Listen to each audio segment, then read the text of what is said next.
videos. And I think a lot of really people want to are use it again. I think a lot of people are happy. It's just so much. It's like morbid excitement, I think. No, it's like it's like a novelty. Yeah, absolutely. What we are seeing is somebody self-destructing live. Yeah. And as a German said to me, only a German could self-destruct this efficiently.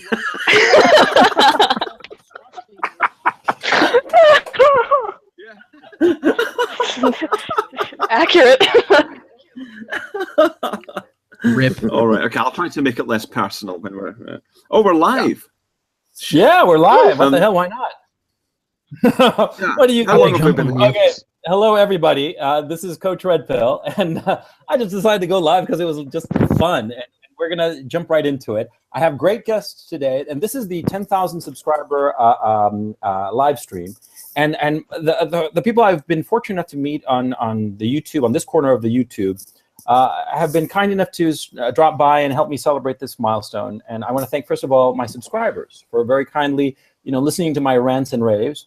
And I want to welcome my guests, Aiden Paladin, Black Pigeon Speaks, Mr. Metokur, Millennial Woes, Braving Ruin. And we're just going to start talking right now about crowd and tea. We'll talk briefly about this, but the fascinating thing from my point of view is that we are watching a guy self-destruct live on YouTube. Is there any way we can prevent this career suicide? Thoughts, opinions? Well, we keep trying to prevent it, but he just keeps making the videos. I mean, we keep trying to dissuade him and get through to him and tell him he's going to make a fool of himself, but he just plows on and does it. It's been a 2-month break now. I thought, okay, he's maybe retired for some introspection to consider the damage that he's done to his own reputation. But then he comes back with another one. It's amazing. I think he's got a lot of guilt. And I don't know why he's still doing this. I have also told him not to do it. So I don't know why. I feel, at this point, I honestly feel bad because I don't understand why. And the problem is that I would have thought if he was going to take 2 months to work, maybe he would have how to not come at it from the exact same way of making arguments, making strawman arguments that no one is claiming. Yeah, but let me ask you something, Jim. I want to ask you because you have experience in watching this kind of process. I mean, we all know that you're a little bit of an anthropologist of YouTube and of following people who sort of embark on these weird self-destructive streaks.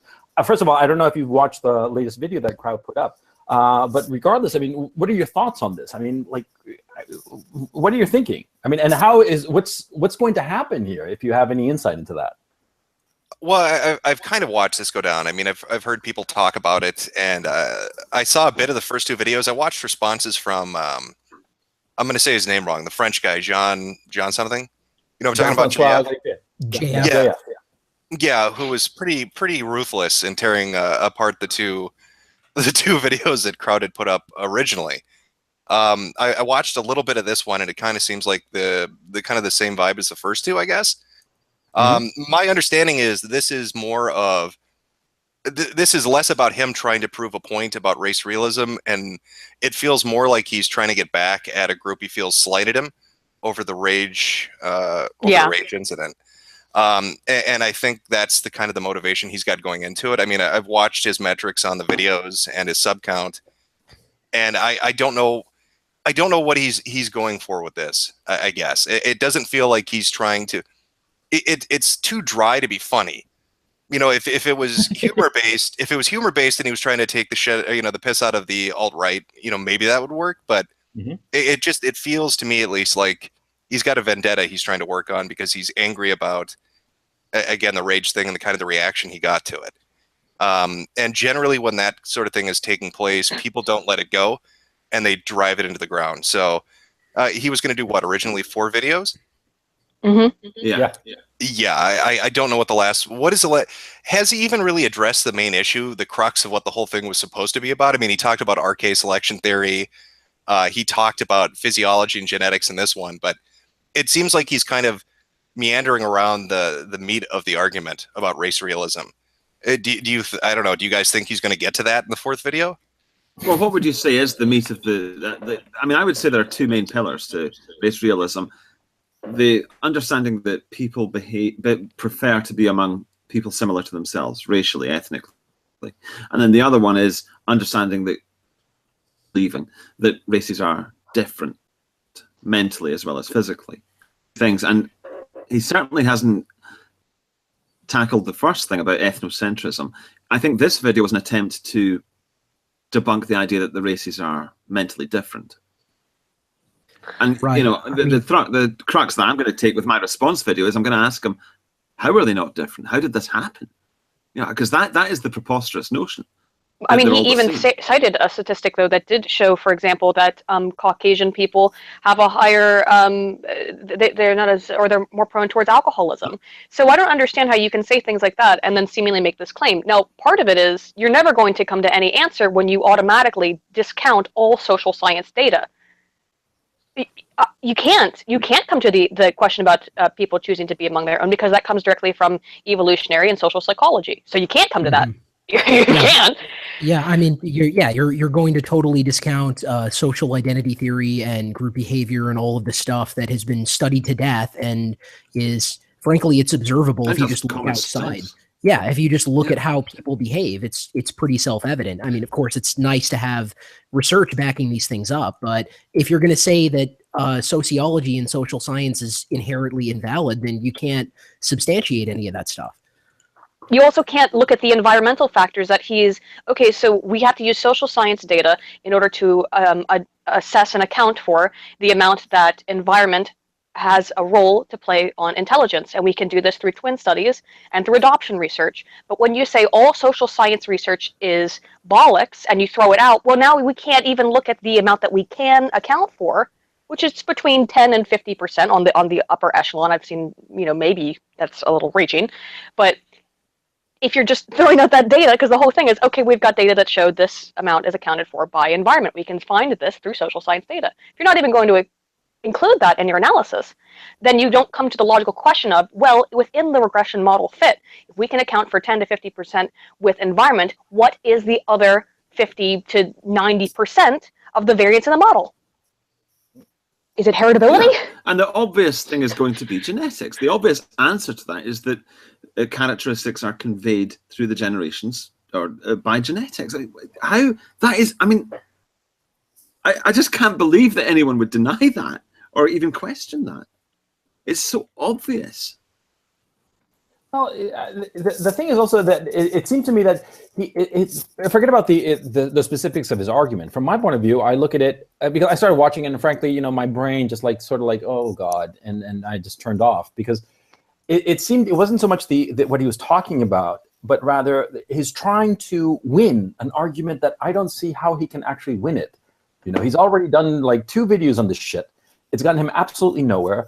And, I hate to be the cynical bastard looking at the sub count, but this poor bastard has lost, just in the 4 or 5 hours since he released this video, he's lost 400 subscribers, okay? Right. Just bleeding subscribers, and the comments are just you're an idiot, basically. And a lot of them, crueler, are just saying, they're just laughing at him. There's, of course, the diehard that still follows him.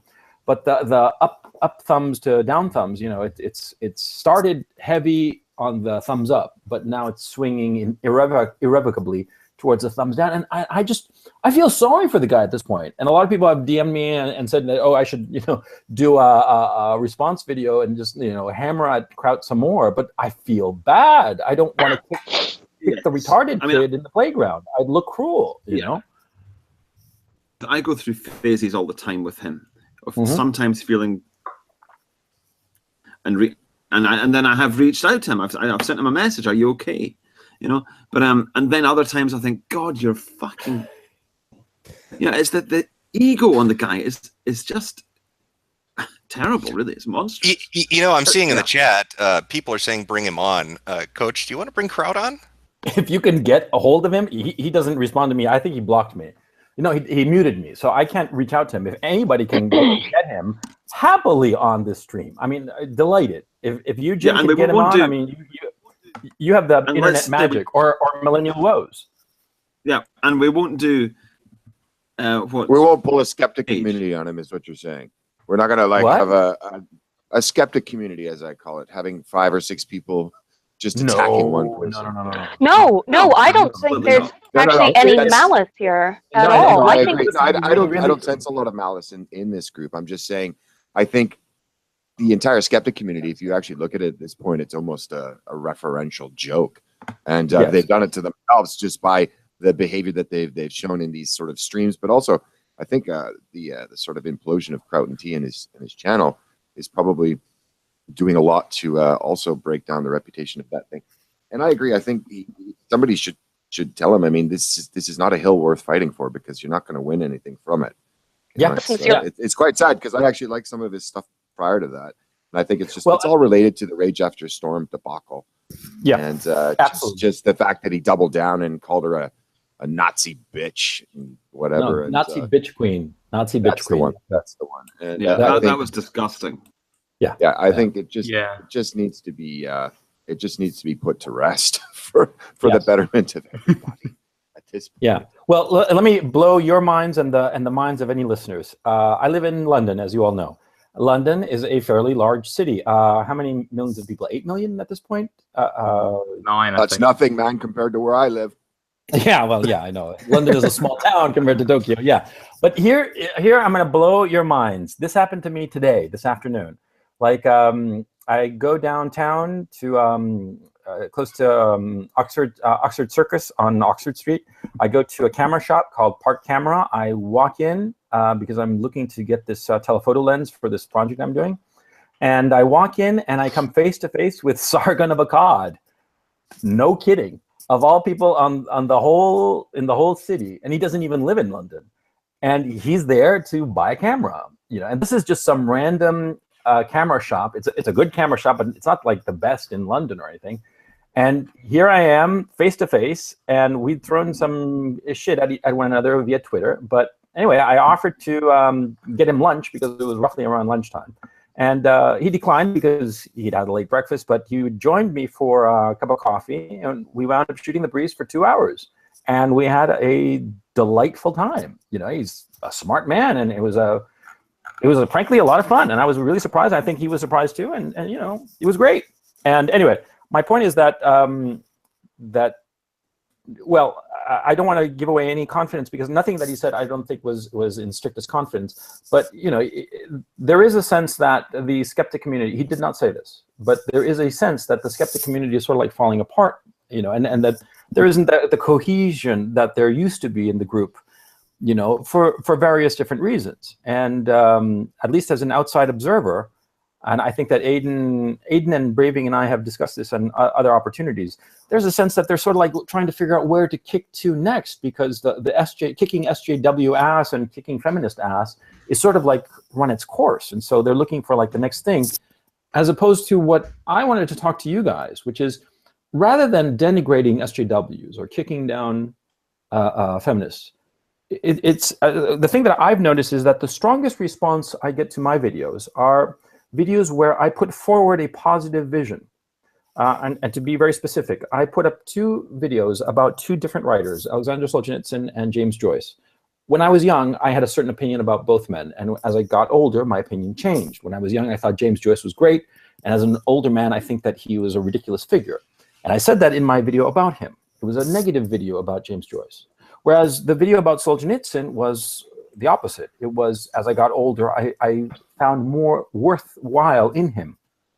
And it was a very, I really pushed Alexander Solzhenitsyn, and the response of my audience was twice as strong, and not only in terms of views, but in terms of like, man, now I'm going to read something. And my thing is that we all here that are talking are all on the right.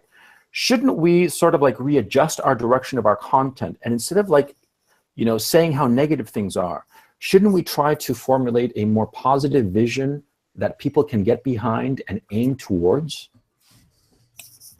Well, I would answer that from the perspective of the alt-right, and within that context, and I would say yes, and that's what I think the alt-right should be doing. But I think the rest of you are not really within that sphere, so yeah, it's a different thing really for the rest of you. I would agree on that.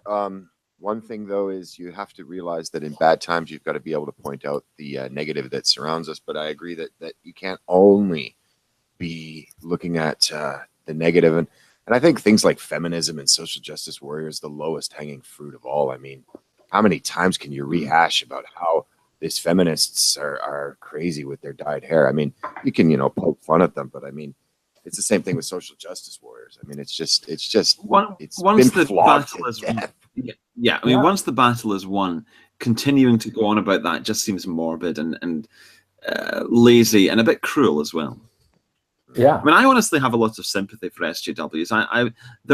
They tend to be damaged people.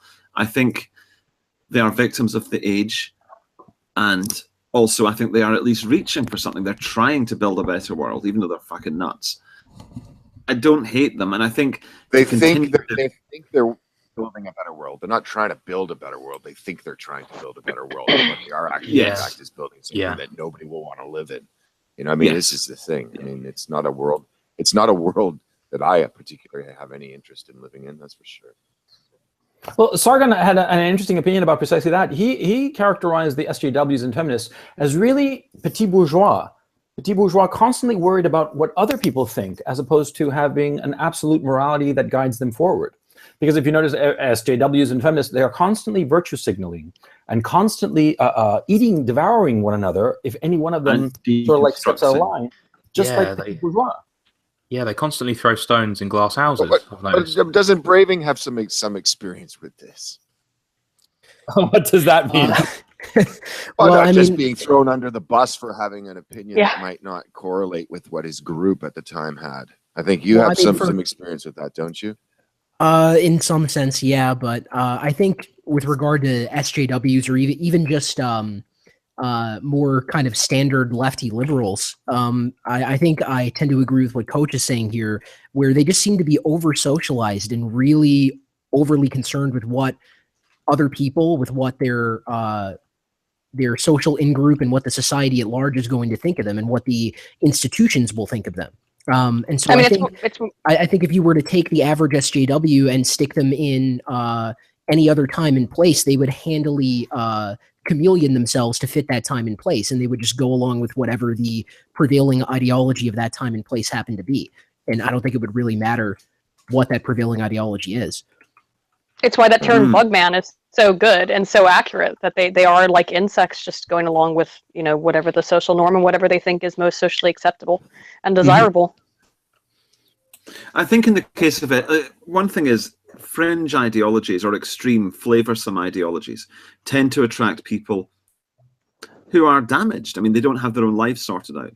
And that's true of the alt-right as well as anything else. I mean, these things people whose lives are not sorted out have the time and the motivation to really think about the world and spend a lot of time thinking about the world, for good or ill.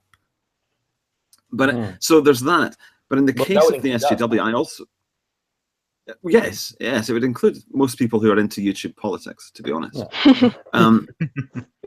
But this, including myself, I mean, I'm not being bitchy about this.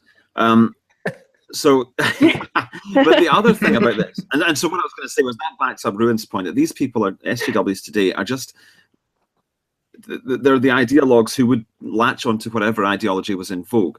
But the other part of it is that I think they're also victims of the age. They are created by the age that we're in. And that's the genesis of a lot of their problems, which then, of course, galvanizes them to be even more in favor of these ideologies. You get some guy who's grown up without a father figure and, Kel surprise, he becomes a fucking feminist. I think that's such a major thing. Stalks everybody he works with. Yeah, he's a feminist ally until he turns out to be Harvey Weinstein or Kevin Spacey or whatever. Oh well, that's a very different thing. I don't think those guys are ideological. Harvey Weinstein is a pragmatist.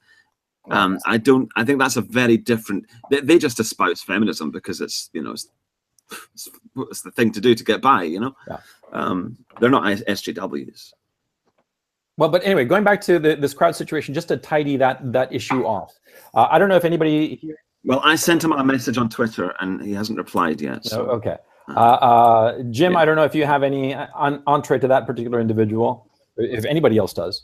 What do you mean about Kraut? I pretty much gave my thoughts on that. I like I said, it feels like he felt like he was slighted, and he's trying to. I don't know. If you have a contact with him. Oh no, I mostly sit on my corner of the internet and talk about people with bike pumps up their ass. I don't really have a contact with a majority of fucking people. I sent him a tweet. That's about it. You know, if he's on, he'll take it. I think it'd be interesting to have him come on and give his side to it, because I know he kind of went radio silent for like 2 months there, didn't he? Yeah, he did. He did. Yeah, 2 months, and apparently he was hard at work on this video that came out. That it's just killing his own channel. I mean, look, everybody here has worked really hard on their channels. I certainly have, and producing content that I thought was at a good standard that would entertain my audience. Right? I know how incredibly difficult it is to build an audience and to get subscribers. Right? We all do. And just to see him bleeding subscribers like there's no tomorrow, it just I can't look at it, and yet I can't look away. It's like a suicide in slow motion. It just boggles my mind. It's 24-karat autism. It's just ridiculous. I could say about this that I think on the one hand it is the ideological battle between the skeptics and the alt-right, but I think also in his case it's a personal thing, because as he said earlier, he sees the alt-right as being the ones who humiliated him regarding the Rage After Storm thing. And so he wants revenge. And the way he'll do that is to discredit us. But it's just fucking backfiring. I don't know if it's revenge. And I wish he would stop. I actually don't know if it's revenge. I think it might be guilt. Yeah. Honestly felt bad that he contacted. She was working for, like, not really working for money, but she was working with UKIP or someone affiliated with them, right? Yeah. I think he feels guilty. I really do think that was it, that he felt on some level, and part of it is revenge, but I also think a large part of it's guilt. And on that German bit, the Germans are also very good at feeling very guilty. So I think absolutely. Well, I mean, all he needs to do is apologize, and I don't say that sadistically. I mean, I'm not like you've got him under the microscope, and I just No, go out and apologize, and the rest of them as well. Is like what Candace Owens should have done is go out there and say, I'm so sorry, I never should have done this. Please forgive me for this stupid social autopsy, and everybody would have loved her, and that would have been that. Now I have to ask, what is it with the internet and wanting fucking apologies? Crowd should apologize for this. It comes off as so dumb. Like no bullshit was on a stream with Destiny and all of that. Okay. And you remember the follow-up stream where they're like, "Hey, no bullshit. What you need to do is dedicate a minute to apologizing to us." I'd be like, go fuck yourself. I'm not gonna fucking make a minute-long apology video to you. I get it. Kraut fucked up. I think he fucked up with the rage thing, and I think he's pissed off about it, and he doesn't like getting shit over it, and so he's taking a shot back at you. But I wouldn't tell him to apologize. That just seems kind of weak-willed to me. Same with no bullshit. I wouldn't apologize to anyone. I wouldn't apologize because I don't. But it would. I guess maybe it's a little cruel streak on my part that I'd like to see him apologize. No, I think he should apologize. I'll say it again, because he did something cruel, and everyone saw it, and now he's in denial about it. He's not admitting that so that's why I think he should apologize. I'm not sure I agree. I think I'd rather see him just kind of tone down the hubris. So I think that's really what's causing him problems. I think he'd really develop as an individual if he did that. That's definitely true. I certainly agree with that. Right, just be a little bit less smug. Wait, Jim, you're basically saying that, fuck apology, just soldier on and just like go forth and exactly fuck them all. Everybody fucks up. Everybody fucks up. Realizing. No, I'm asking. I'm not saying that this should be something. Jim, do you think that he should just like fuck you all, people? I'm not going to apologize and just go forward. Well, I just don't like the idea of being somebody's bitch, and being asked to apologize for something makes me feel like a bitch. Like, you should say you're sorry. Like, don't get me wrong. I'm not trying to like shit on you, Millennial. Like, I get what you're saying, but just from my own school of thought, I wouldn't fucking apologize. I'd double down if somebody asked me to apologize. I mean, that's what Kraut is doing. Kraut is doubling down, and it's not working out for him. I mean, also on top of all that, the thing is that if you have to ask somebody to apologize for something and kind of goad them into doing it, then I would question the sincerity of it. Yeah, of course. Oh, there's that that's true. Well, of course, it should come from within. Of course, it should. No, it's not coming from within. No, the obvious is that I think that, frankly, everybody here whom I know, I doubt anybody here would have committed the original mistake that would have that crowd committed, that would have necessitated an apology. So yeah, I think it's the fact that it's such an incredible blunder that he made that necessitates some sort of apology or acknowledgement that he had fucked up. But that's never going to happen. And it is a personal thing. This is the thing. We're talking about interpersonal relations here, and whether we like it or not, these things do matter. People do get hurt. I know that Rage's life was affected in quite a major way. So, yeah, it's a bad thing he did.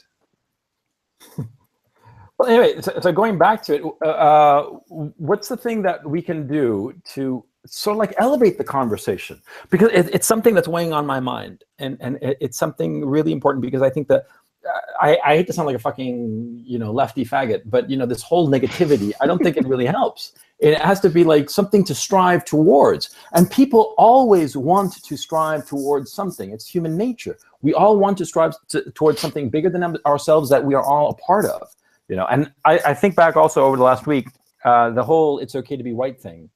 It just really made me think. I mean, apart from the incredible humor and wit of whoever was the genius who came up with that line, right, and pushed it on 4chan, that kind of thing, it was so elegant. And of course, you can't do it again. You can't hit the same target twice in a row. But something like that, something that sort of like discombobulates the left and sort of like creates an opening to start climbing out. Does this make any sense? Yes. It was, and it was innocent as well. There was no malice in it. It's just very straightforward and exactly what it says. And what is it?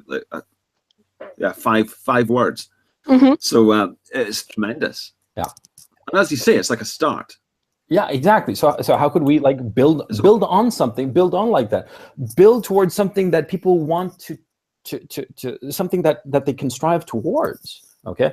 Because Millennial, I respect you, but the problem of like doing the alt-right is ultimately the whole notion of an ethno-state or separate ethno-states. In a practical sense, it's never going to happen. So and everybody recognizes that on a practical level, that will never come to pass, irrespective of whether you think it's better in the long run or not. But as a practical matter, it's the eggs have been broken and the omelet has already been stirred up. I mean, you can't go back to pristine eggs, to extend this very lousy metaphor, but I think you know what I mean. I know what you mean. I know that we can't turn back time, but I think, I just think we're in Europe. We're heading for civil war. So I'm kind of thinking that ethnic lines will absolutely emerge in any kind of civil conflict. Black Pigeon, can you talk to this? What do you think of what Millennial is saying? Black Pigeon? Hello? He's working on an apology video. Just give him some. Well, I mean, okay. Apologize. On this note of I'd like to draw a parallel to the whole "it's okay to be white" thing. Yesterday was Poland's Day of Independence, and they had these huge marches. Oh my God! With tens of thousands of people. There was like I've seen some numbers like 60,000, some as high as 100,000 people marching in the streets, celebrating Poland's Day of Independence, and all the blue check marks and journalists and media outlets on Twitter are going around saying this was a neo-Nazi march. It's it's a white supremacist march in Poland, and I think this is a really good parallel to the "it's okay to be white" thing, because this is just it's just a day of independence celebration. They're asserting themselves as a people, as a nation, and saying this is Poland belongs to the Poles, and they're getting called neo-Nazis for it. So I think it's astounding. Poland of all places. That's the kind of positive thing that I want to see in the world is people asserting themselves and people celebrating their country and saying this belongs to us. This whole, I was talking about this a little bit on our stream we had the other day on Todd's channel. But this whole, concept of the ethno-state, I think is kind of it almost feels like a diversion from the reality of what these countries, some of these countries are still like, and what they were like in recent history. You know, like if you look at the UK is still like 85-90% white British, I think. So it's not as if 83 is what I think. I could be wrong. But whatever it is. Yeah, but the younger generation is very different. Yeah, I've forgotten now. I think it's like 65%. Yeah, 65% Not sure about British, I think. And then there's a bunch of Polish and like Eastern Europeans, and then it's obviously etc. after that. Right. But really, my point here is that this isn't, you know, the idea of a country belonging to a particular group of people who hold an overwhelming majority in that country is not some crazy idea that's never happened. It's not some crazy idea that's echoing. Hello? JF was echoing. Hey, JF, how's it going? What I'm saying is this is not some insane idea that's never happened before. This has kind of been the norm for most of history. Yeah. So, and these people came, that means they can go as well. So it's not something that, of course, the mixing has started, and that's, sure, it's going to have long-term effects. But they came here, they can fucking leave here as well. And I think a lot of them will. Conflict starts. Well, what kind of conflict do you envision? I mean, the only thing I can point to is historically that didn't work really well with the move to Liberia stuff in the United States. Well, but that was a whole different ball of wax. I mean, it is. The current technology and the ability to move masses of people so quickly as can currently be done. You know, it's a different ball of wax. But Millennial, what kind of crisis do you envision happening? I mean, what would be the origin of this crisis? How would it manifest itself? Well, economic upheaval certainly would be a catalyst for it, but I would also just say that the rise of Islam, and by the way, I don't like talking about Islam because it's fucking boring at this stage. But it's obvious that they are going to, I mean, you know, we've talked it to death, but nonetheless, the subject is going to be extremely relevant in the future because they are the main element in Europe that are to oppose the native Europeans in whatever country you're talking about. Netherlands, Sweden, Germany, France, Britain. So they are going to they're going to assert themselves as a group, or even as multiple groups, Sunni and Shia and so on. So that can only happen. There is no way that is not going to happen. And when it does happen, I think whites are going to wake up.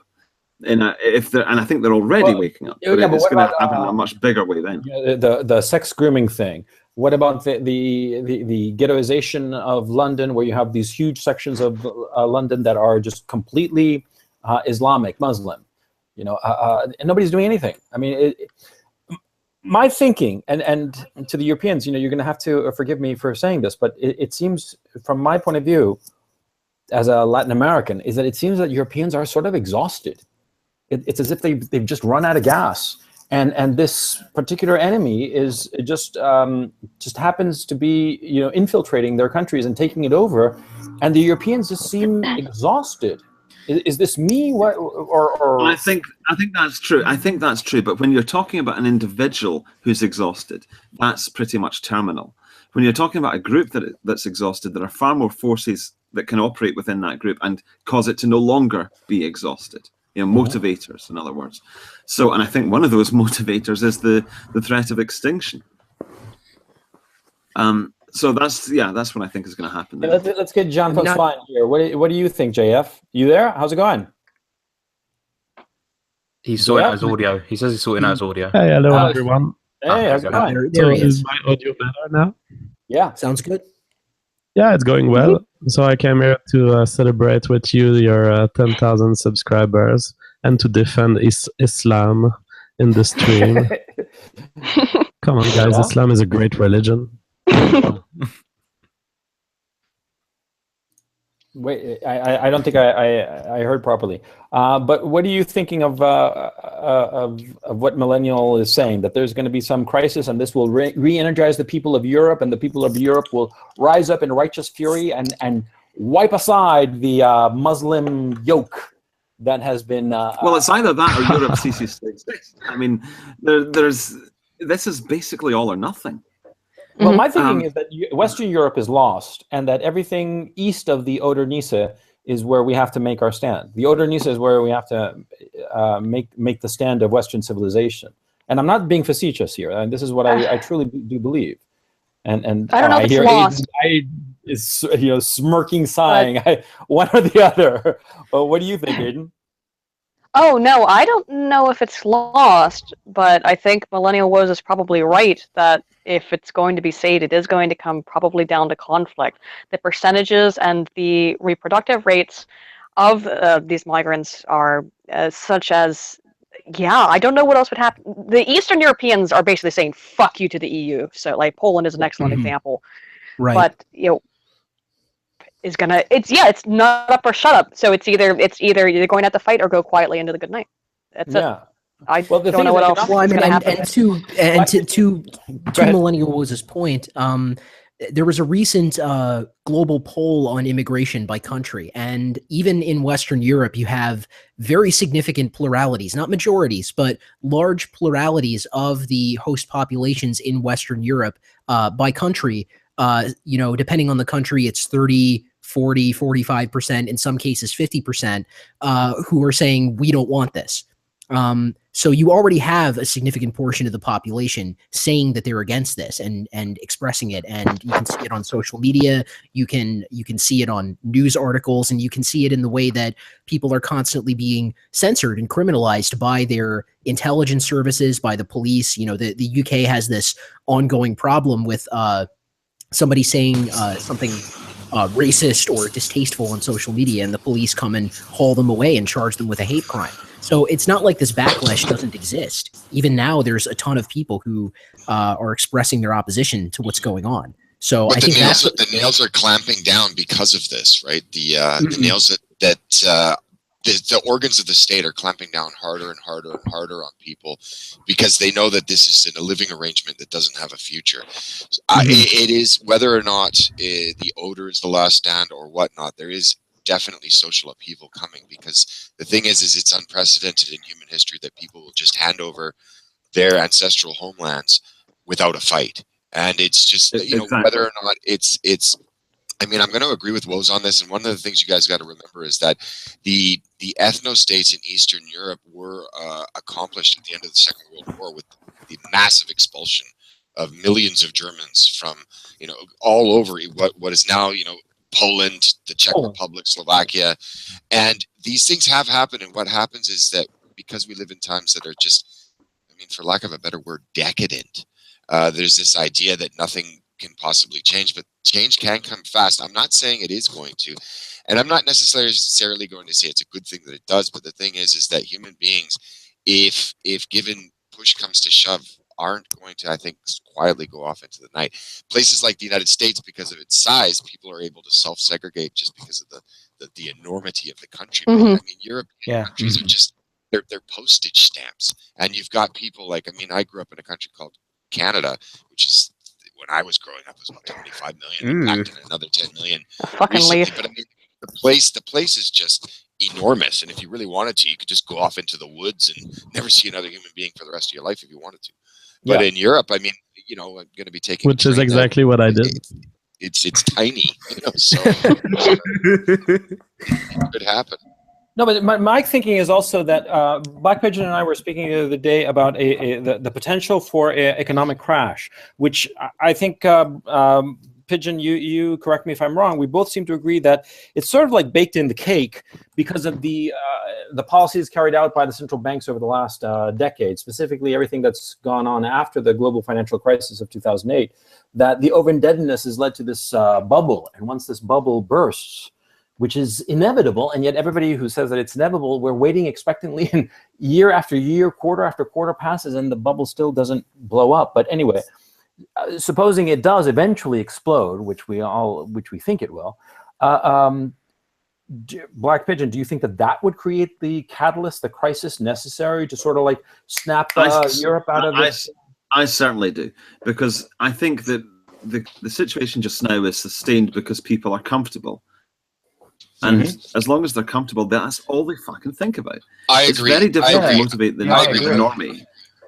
I agree. Thinking about that, if you look at countries like the UK that have had situations like Rotherham, and I've read that it's in just pretty much every other town in that country where you have Muslims that are singling out young white girls to be basically just raped and brutalized, and you have a police, city councils, and all organs of the authorities turning a blind eye to pretty much the plundering of their youth, and this being allowed to happen. I don't see it being allowed to happen if people were not afraid of losing their jobs. So, for example, in the UK, I mean, it's all of our countries are becoming Orwellian with speech laws and behavioral codes. Whereas, I don't want my daughter to be gang raped. Oh, you racist pig! Why aren't you accepting their culture? You're not on board. Yeah, it's fucking stupid. Yeah. So I think that there is. I would agree, but I imagine that the economic pain would have to be hard. You'd have to be looking at something akin to probably the implosion of the Soviet Union in 1991 and the resultant aftermath of it. I think that there would have to be a level of economic dislocation that would just basically slap people out of their delusions. And if it does come. The higher education bubble is certainly on its way. This is something Coach and I have been talking about privately a lot. I think we talked about it a little bit publicly, but in the UK in particular, there's this YouTuber called Spooky Skeleton Man, and he did a whole video about the higher education problem in the UK, where you essentially have students going to college incurring massive amounts of debt on the system and producing dissertations and research papers and things, which are then essentially donated to research publications who then sell the research publications. So it's essentially a massive taxpayer burden being incurred on the system so that these research publications and scientific journals turn a profit on papers that are just being donated to them. It's essentially a giant pyramid scheme. And the situation in the US is not all that different. Absolutely. And alongside all of this, you have, obviously saturation of the employment market, the skilled labor market, because too many people are getting degrees. More people are getting degrees than there are skilled jobs available for them. And so you have people with master's degrees and PhDs working at Walmart and stuff like that, working at McDonald's. So this is obviously something that's unsustainable, and sooner or later it's going to become obvious to everyone. Yeah. For now, I just want to welcome Hunter Avalon, who joined the group. And hi, Hunter, how's it going? Going good. Thanks for having me on. It's a pleasure. We actually had never spoken before. We were swapping emails about doing an interview, and the opportunity came that he could jump on. So why not? And you're a young guy, right? I mean, I actually don't. I'm not quite sure how old you are. Do you mind? Everyone thinks I'm a little younger than I am. I actually just turned 21 yesterday. Okay. Well, for me, that's like way back then in the day, I mean, I can hardly remember I was 21. I remember back when I was 21, there were dinosaurs floating around and shit like that. But wow, anyway, very cool. But anyway, my point, I want to ask you, since you're closer, and I don't know if you're in college or not, or what your situation is, but I'm sure a lot of your friends are in college, and what their expectation is insofar as the debt bubble, and if they even realize what's going on, that they're going to be saddled with all this debt that they'll never be able to get out from under. I mean, I think a good majority of them are aware of it, just because they always are talking about paying it off and stuff like that. But the problem is like they go into this debt to get this college education, and a lot of the times these people they go to college and they come back dumber than when they went. And so I can't imagine going into debt for college and then coming back like dumber than when I first walked into college. I don't really think it would be worth going into debt either. So I'm personally not. Obviously, they didn't lose IQ points. Their vision of the reality must have been skewed by what they saw in college, that they emerged, quote unquote, dumber. But how do you mean dumber? In what sense? I mean, how do you put that much more intelligently than I did? So good job. But I think a good way of framing it is that they go to college and they spend 4 years getting a degree, or in some cases, if they go to grad school, or if they go for a doctorate, then they spend even more time than that, and they end up not really learning any valuable skills that are going to benefit them in the long run. So it's a lot of these people end up in positions in public positions like government. I mean, who's going to hire? Who's going to hire social workers. Who's going to hire a person with a PhD in women's studies other than a government job? I mean, seriously. Oh, gee, I'm feeling so good right now. Yeah, my life God, the amount of people I've met at university who have no competence besides what they're doing for their degree. Like, what are you doing? Oh, I'm doing Asian studies. Well done. What are you going to do with that? You're going to fucking fry burgers at McDonald's or something? I mean, only go work maybe you work at an Asian restaurant, man. yeah, definitely worth the $50,000 in debt you get, I'm sure. Exactly. But I think the university system doesn't. I'm kind of divided on what I hear here because some of you are describing problems. You dropped out, JF. I think we are describing problems. Hello? Am I back? There you are. You're back. Right. Okay. So yeah, I have issues with. I'm somehow divided. On the one hand, I love what you guys are saying. I would love Europe to wake up. Okay, he's muted himself again. Okay. Connection issues. You got a connection issues, JF. Oh shit, Black Pigeon, you were saying. I don't actually remember, but all I was going to say is probably that it's people, they don't go into university and come out dumber. It's just that they become out more indoctrinated. I mean, when I was at university, I myself came out definitely much more harder on the left side than I went in. And it's because of the culture that you're ensconced in, while at the same time, you're also at an age, generally speaking, especially when you go in for your undergrad degree, you're at an age where you're highly susceptible to not only groupthink, but also to wanting to fit in. And exactly. In order to want to fit in and basically being infected with groupthink, you're probably going to go with what is the dominant narrative on university campuses. And I know I didn't do my undergrad.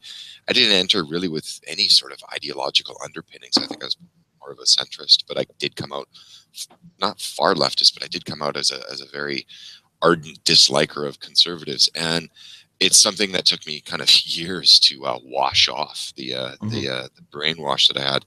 And it's not necessarily coming out dumber, but they are churning out foot soldiers of, and I've gone into this previously about things like, for example, like Antifa being not this organization they think that is taking on the establishment. They're the unwitting foot soldiers of the establishment. They are. Exactly. Yeah, absolutely. And that's what's so impressive about this indoctrination, is that they manage to persuade them that they are anti-establishment. Well, yeah, that's just amazing. Yeah, it's like those advertisements that say this is revolutionary. You know, this is the new paradigm, and then they're selling a washing machine.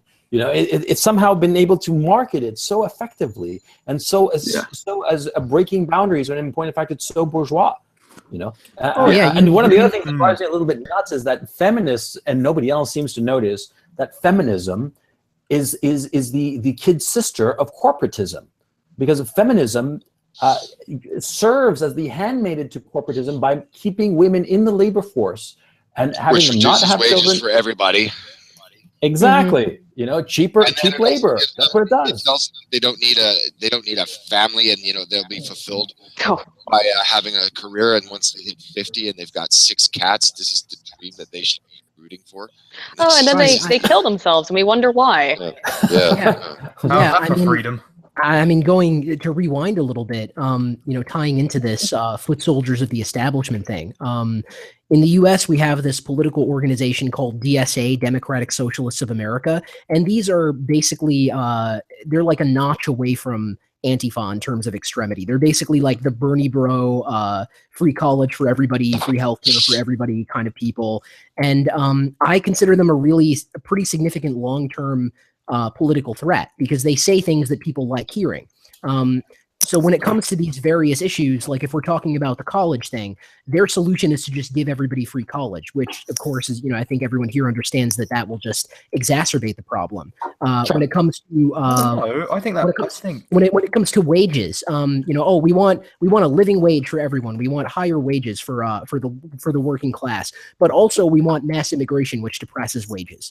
Yeah. I'm going to disagree with Ruin actually here. I think I'm going to come a bit out of left field, because I think that actually if you give free college to everybody, it will ultimately have a positive effect. Now, hear me out. I think it's because if you give everyone free college, then about 60% of the population is going to be going through university.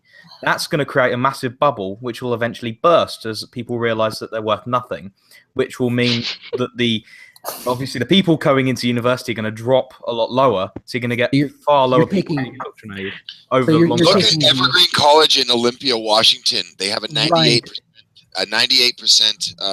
enrollment of people that apply. I mean, that is the end goal of giving everybody. I mean, basically, they probably have some people in there with IQs of 85.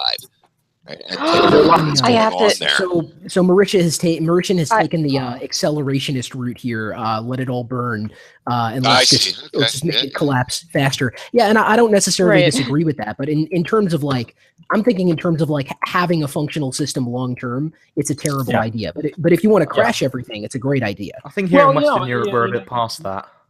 Pushing things to failure point actually sometimes has benefits, but there's the other obvious problem of this situation is that it would take years for that failure to arrive, and so it would be too long and too much debt and too much of a financial and social nightmare because it's not going to happen in like 2 years. It would happen in 30 years. That kind of accelerate to failure proposal that you have. I mean, it's laudable, it's understandable, but it's just not practical, I would think. We need to be thinking more long term, though. I think, considering the existence of Western civilization. Well, in 30 years, it seems one of my worries is that the system. Sorry, go ahead. One of my worries is that the system may be able to handle. I'm sorry because I'm lagging like by 1 second, so I may be interrupting someone, and I apologize if that's the case. But one of my worries concerning what you guys are talking about is the system may be able to protect itself. I mean, we're talking about economical systems that have provided food to people and that have allowed people to survive for more than 100 years, that has seen a lot of economical crisis. What makes you guys think that this system is not able to handle this huge margin of loss, if you will, that you see in whether it's the college system or the debt of the government or personal debt?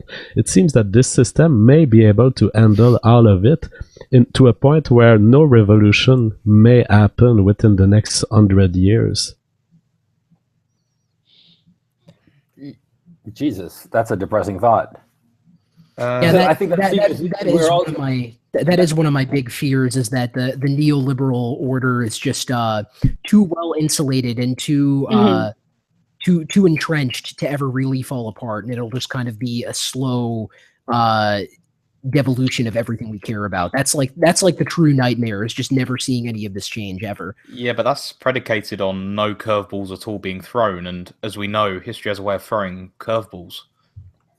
True. Yeah, but sometimes you have but stretch that lasts awful long. Look at the Middle Ages. But yeah, Jay's right though. It has been fairly a consistent move in this direction. I see. It would have to be such an enormous change in the zeitgeist, and I think that the vast majority of people would not go along with that. That instead it might just be slow heat because death the rule of Western thumb, civilization. Yeah, I mean, the rule of thumb I go by is: do people eat? Do and if your system can allow people to eat and reproduce, I don't see a revolution coming. And that when I think about revolutions, I tend to think that they happen in contexts where people are down to dying or revolting. And my fear is that the capitalist system, with its grocery stores, with its food supplies that are the most efficient we've ever seen in the history of humanity, that the only thing that can make this system crash is a overpopulation problem that reaches the point where you cannot have more babies. You can, every baby that's born on Earth will take the life of an old person just by the mere fact that he will consume the food that this old person would need to survive. I think that's the breaking point, the next breaking point of civilization. I'm not sure we're getting there fast. Before food, I think the problem would be water. Because very few people seem to be aware of this fact, but we are consuming far more water than is being replenished in the aquifers around the world. And we have crossed the point of no return in many areas of the world where there's simply not going to be enough water. And do keep in mind, one of the big problems in Israel, with Israel and Jordan and Syria, is the issue of water, that there's not enough water to go around. And a lot of the problems between the Israelis and the Palestinians focuses on water, which is something that people outside that area don't actually talk about or know very much about. But water is going to be the big problem into the future. And what you're talking about, JF, is in terms of food. Well, obviously, you need a lot of water for food. So I agree.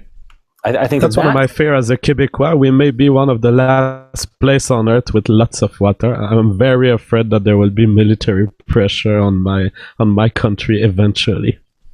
Yeah, I think this is a bit of a reductionist, because I think this is rather reductionist, because I think the people that matter, the kind of inner and outer circles of power within any given country, are really content with going home and fucking their wife or whatever and eating bread. I think there's something a little bit more transcendent there that's necessary to keep a system going.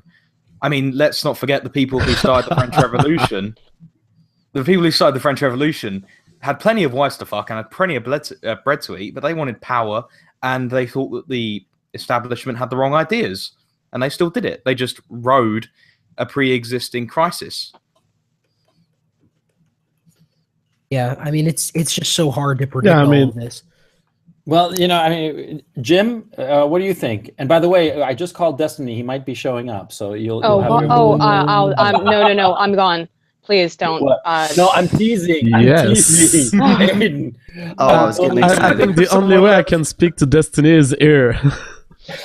I'm totally teasing. Okay. Can I just ask something? Well, this is completely off subject, so we can finish this discussion first. But I want to ask, every time people keep saying, "Tell me about the fossils, Hunter," what the fuck does that mean? Right, Hunter, I'll explain it to you. Please explain that to me, actually. These are all my subs, right? I made a video responding to one of your videos. I think it was on religion, right? And you made a statement about fossils, and you're saying something along the lines of, how could Noah's flood have happened if it was something along the lines of, it was a big misunderstanding regarding fossils, because you said something along the lines of, if the flood had happened, how come all the fossils weren't washed up, or something retarded like that? Why weren't they scattered? Something like that. And that's a complete misunderstanding. So that's kind of why people in the chat are mocking you a bit. So wait, well then what are you saying? The fossils were actually scattered? No, they weren't. They were buried. That's what I said in my video, though. Yeah, but exactly. But it's a complete misunderstanding of how fossils work. Fossils are like within sedimentary rock, and I don't think this is the time or place to sit down and explain the geological cycle. Go ahead. Yeah, I'm sorry. I must have misunderstood something, because I mean, I'm pretty sure we're on the same page as far as like, because I never, when those people were saying this stuff, show me the fossils or whatever in the chat, I was like, wait. I mean, it all comes from my video. It's because I was kind of a little bit shocked that you said that, because it just seemed kind of to completely miss the point about the geological cycle. So I mean, it's been like 4 or 5 months since I made the video. Okay, well, I mean, in my defense, I mean, I never really pretend to be like an expert on that, and I even said that in that video. I was like, don't cite me on this. This is just something I remember reading, because that video wasn't supposed to be like a big long debunking of creationism or something like that. Oh yeah, I know that. I'm well aware, but I just thought it was considering here in the UK we're educated on that stuff at the age of 12 or 13. I thought it was a little bit ridiculous. Ooh, ragged. And I think that well, since Hunter is not an expert on the question,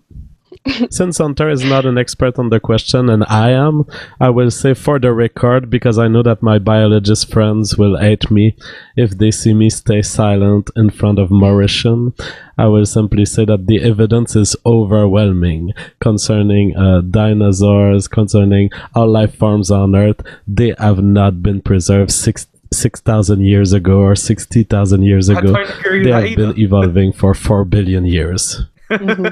Oh yeah, I'm well aware of that. Like, yeah. I'm not like a young Earth creationist or anything like that. I'm a young Earth creationist. Well, I'm a flat earther, you know, and you ain't gonna ever tell me them satellites are not just like floating around in a circle. Listen, you know what? guys. I actually knew a flat earther. And she was the mother of a woman that I dated, and she believed that the Earth was flat and that the satellite photos that were round were photos manipulated by Satanists so that we would be led astray from what God really wanted us to see, or something like that. She was right. I mean, it makes sense. Makes sense. God, can you imagine that? Can't argue Father-in-law? cats. Fucking hell. Yeah. You know? You guys have all got it wrong, because actually the Earth is hollow. And and that the too. more It's the more people are Yeah, you're right. That's where the Jews live. They live under the ground, don't they? The Jews.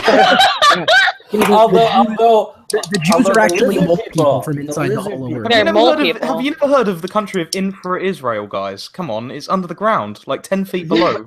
Yeah, but it's filled with the green lizard people, you know, like Mark Zuckerberg's cousin. Oh yeah, and Hillary Clinton. Hillary Clinton, yeah. Makes sense where all the photos I want to from bring now. up something because Go ahead, shoot. Black This is Pigeon getting Speaks ridiculous. brought up Olympia and Evergreen College, and I found this video today. I don't have it on me right now, but there is a video, and it's going to go viral, I guarantee it. I don't know if anyone's seen it yet. This guy in a gun shop. Put it on the. Okay, let me see. Yeah, I'll send.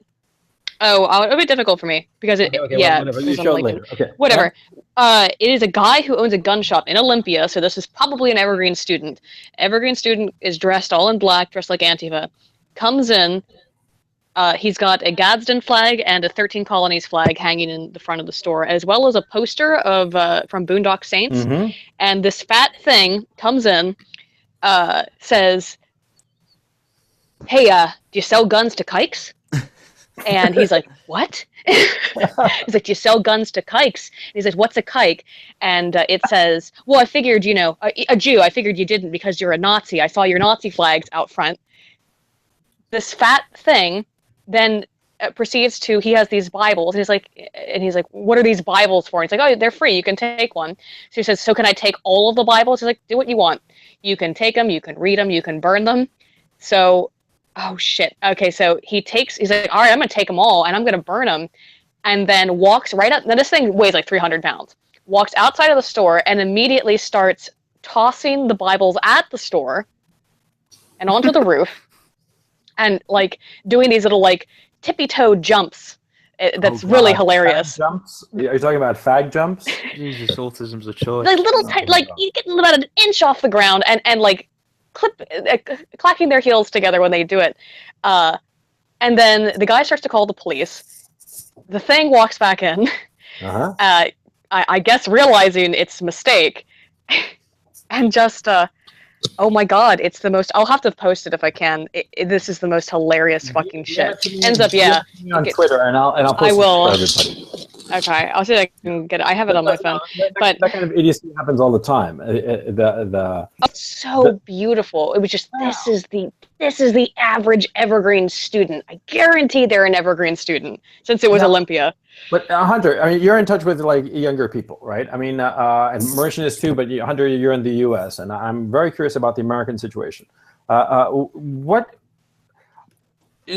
Does the average student have any kind of idea that this kind of culture war is going on around them, or are they completely oblivious? I mean, do they just docilely go along with all this new think and all this bullshit going on? I mean, obviously I can't speak for like every young American, but from the ones that I've spoken to, of course, I have some friends that are close to my age that are, they are more conservative and they're more aware of like this culture war and things like that. However, I've talked to some other people, and I would venture to guess they have no clue that it's really going on. I spoke to one gentleman. I was at this actually very small college, which I ended up getting banned from for who knows why. But there was this guy. There was probably. And I was doing an interview with him, and I basically got to asking him if facts can be considered hate speech. And then he said yes. He basically told me that facts, if they're used to like discriminate people, could be used as hate speech or something. That's already been established as a rule of law by the Canadian Supreme Court. That truth is no offense. What are you talking about? Really? Yeah, it was a case that was out of Saskatchewan, and I believe can't remember exactly all the details, but the ruling came down that if the the information, regardless of the validity of it and regardless of whether it was truth, if it could be construed as hate.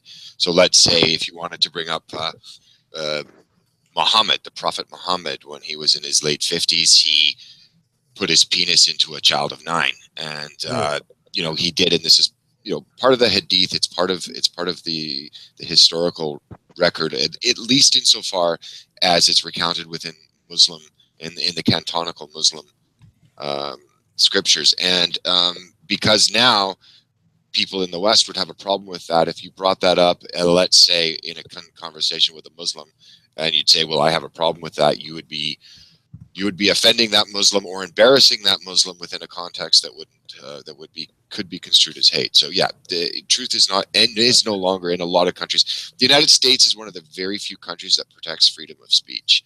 The rest of the Western world is just collapsing in on that whole concept. If it ever did had it, I mean, I think it's in Canada. These kinds of arguments about whether things are true or offend, it doesn't matter. I mean, because the thing is now it's illegal. So I find it fascinating when people in a country like the UK talk about free speech, and I'm referring to pro-free speech people here. Yeah, I mean, it's interesting because it seems as though there used to be a sort of watch too much American television is what it is. Well, it seems to me that there used to be a sort of cultural recognition of the concept of free speech, and it was just never properly codified in law. So now, that's where you're wrong. We lost our freedom of speech about a year before I was born, when Tony Blair came to power. We did actually have freedom of speech until about 97, 98. Oh, so there was law codifying freedom of speech, and they took it away? I mean, not exactly. I mean, it was kind of a legal area. I'm going to cut out. Okay. Thanks for having me on, Coach Red Pill. And congratulations on the 10,000 subs. I'll be in contact with you for when we can do interview. And then I don't know how to say this guy's name, but we will have to continue our discussion on the fossils, and I will try to show you the fossils. Oh yeah, we must do that. Actually, if you guys are up for it, we can do a 3-way. Oh man, that sounded so porno. That sounded really good. Oh, okay. We'll do a 3-way, and that'll be nice and perverse on an intellectual level. Okay? Take it easy, Hunter. It was great meeting you. Yeah, see you, Hunter, mate. See you later. Thanks, everyone. Have a great one. Bye. Later. So, Millennial? Oh, I sent you that video on Twitter. I put it on the chat. What was Woes saying about free speech? Oh, that it ended in 97, 96? Well, that was Mauritian struggles. There were, I think it was in 1985 that the first thing about hate speech was introduced. Or even before that, in the late 60s, there were legislation in that direction. I don't know the exact history. But the point is that really this stuff has ramped up in the last 10 years. Up until about 10 years ago, I don't think people really needed to worry about the things they said in Britain. I mean, obviously a lot is made about the First Amendment in America, but I think in effect, you know, from day to day, we did have free speech in Britain up until very recently. But the difference, of course, is that it's absolutely codified in America that you have free speech, whereas in Britain we didn't have that. So there was always the ability for them to curtail it in one way or another, and that's what they're doing now.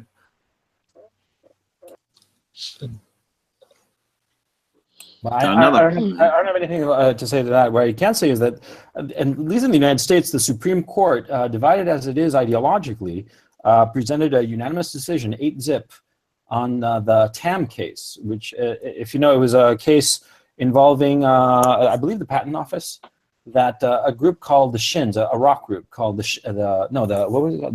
Slants. Yeah, it was an all-Asian band, and the members decided to call themselves the Slants, using the pejorative term for Asian, right? I think because they thought it was funny. You know, because they're kids. Of course, it's funny. And the Patent Office had threw a hissy fit, and they took it all the way to the Supreme Court. And the decision was 8-0. And what was really interesting was that they covered all the bases because they had a couple of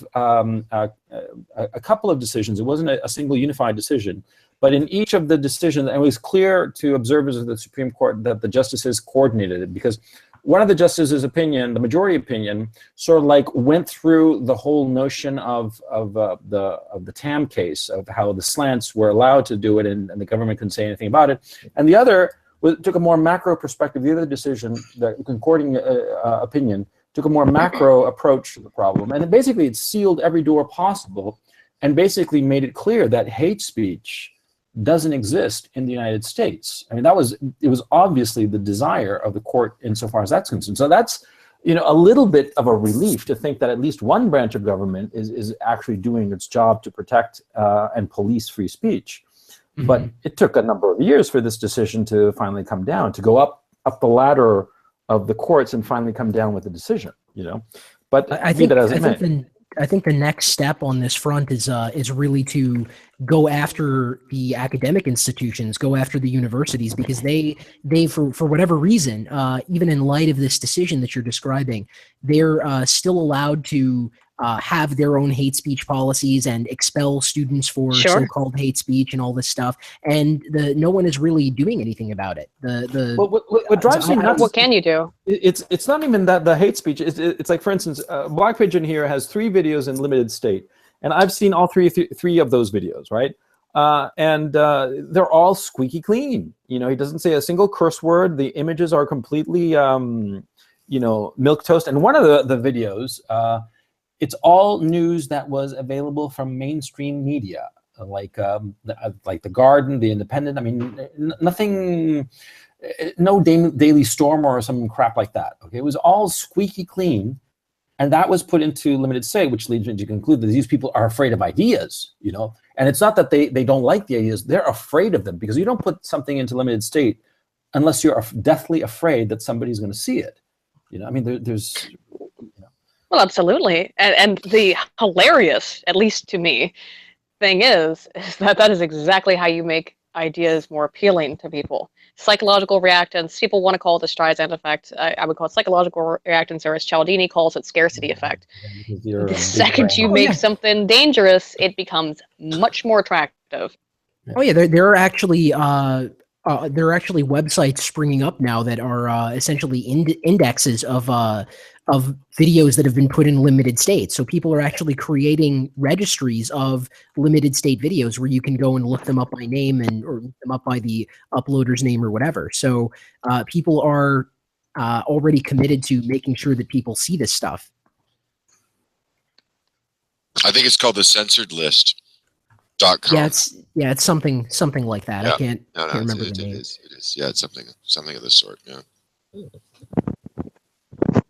Well, this is a funny thing, I was actually on a stream a few hours ago with Richard Spencer, and one of the issues was the great shutting that occurred in August and September, and the great what? I'm sorry. Americans, the shutting. That's a phrase. The shutting down of so many accounts associated with the alt-right that occurred after the Charlottesville thing in August and September. And one of the issues is that, we talk about the First Amendment, but Americans have curtailments on their freedom of speech as well, in a way that are more severe than those legally imposed. And because Google... You're talking about social limitations? Or what do you... quite very arbitrarily is... And Millennial, just take it down. It's the same with Facebook, of course. It's the same with Millennial. We're really not able to hear what you're saying because you're breaking up pretty badly. While he fixes his audio, I will say I fully agree with Millennial. I've always said that in America, I felt protected legally in theoretical terms, but my effective liberty to speak is smaller than in Quebec, personally, I find. In America, you have all sorts of private organizations that essentially do the job that the government cannot do officially. And one of the ways they do this is through intervention in, for example, family courts. You can have people being judged in family courts for what they said on the public space. And so essentially, oh, we're not going to put you in prison. We're going to take your children if you say things that we don't agree with. That's essentially the path that America is taking. It's instead of having criminal prosecution for speech, they can ruin your life at all possible levels, except that you won't be in prison. Yeah, it seems to me that a lot of times when they say that, you know, the corporation is free to give a platform or deny a platform to whomever they want, and that's basically the same thing as a government saying that, oh, this speech is allowed, but this speech over here is not allowed. I mean, it's the same thing. Sorry, my internet connection has been very dodgy tonight. I apologize. What was the last thing I said? I don't know. I'm sure it was something clever. Well, I hope so. I think it was. I was saying that Americans are subject to curtailments of their speech in America, equivalent to and even more severe than those imposed by government in Europe. That's exactly what JF was saying. Yeah, because Google can just decide that video is hate speechy, and the same with Twitter, same with Facebook, and so on, and indeed in universities. So it is a thing even in America. The difference, as JF said, is that you just can't go to prison for it, but they can fuck up your life. Yeah. Oh yeah, absolutely.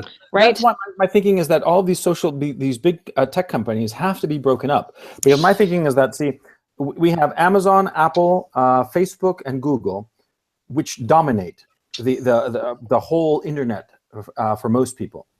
For the vast majority of people. And you say that, oh, well, YouTube is not 100% of the market. No, sure, it's not 100%, but it's like 93%. And then you have VidMe and BitChute and, you know, Vimeo and you know, crap all, right?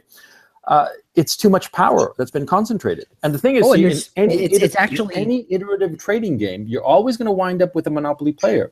And we should be pushing the government to break up these monopolies in every industry. I'm not just talking online, because this is going on across the board in every single industry. You're having one single monopoly player, and this is a unique unique situation that in the past was not allowed to exist. The government went out of its way to break up monopolies or dominant players. They didn't even allow big retailers to grow national. They insisted that they remain regional because they thought that it created more incentive and the possibility of real competition, because now you don't have competition. And there is no way, for instance, in the market that we understand, which is YouTube, we all understand it implicitly, right? There is no way for some upstart to go toe-to-toe with YouTube. There's simply no way, no matter how well financed, because they're too far ahead. YouTube is too far ahead. And so that's why I think we have to have a government that goes out of its way to break up these monopolies. And I'm sure I wouldn't say break them. I wouldn't say break them up as such, because what if you just ended up with two YouTubes who simply mutually decided better than one. It's better than one. I know it's two offers. That's true. It would be better, but I think a better thing still would be to regulate them as public utilities, so that they had to respect freedom of speech. I think I agree, and it's very hard for me to come to that conclusion, because my initial stance was, well, they're a private company, blah blah blah blah blah.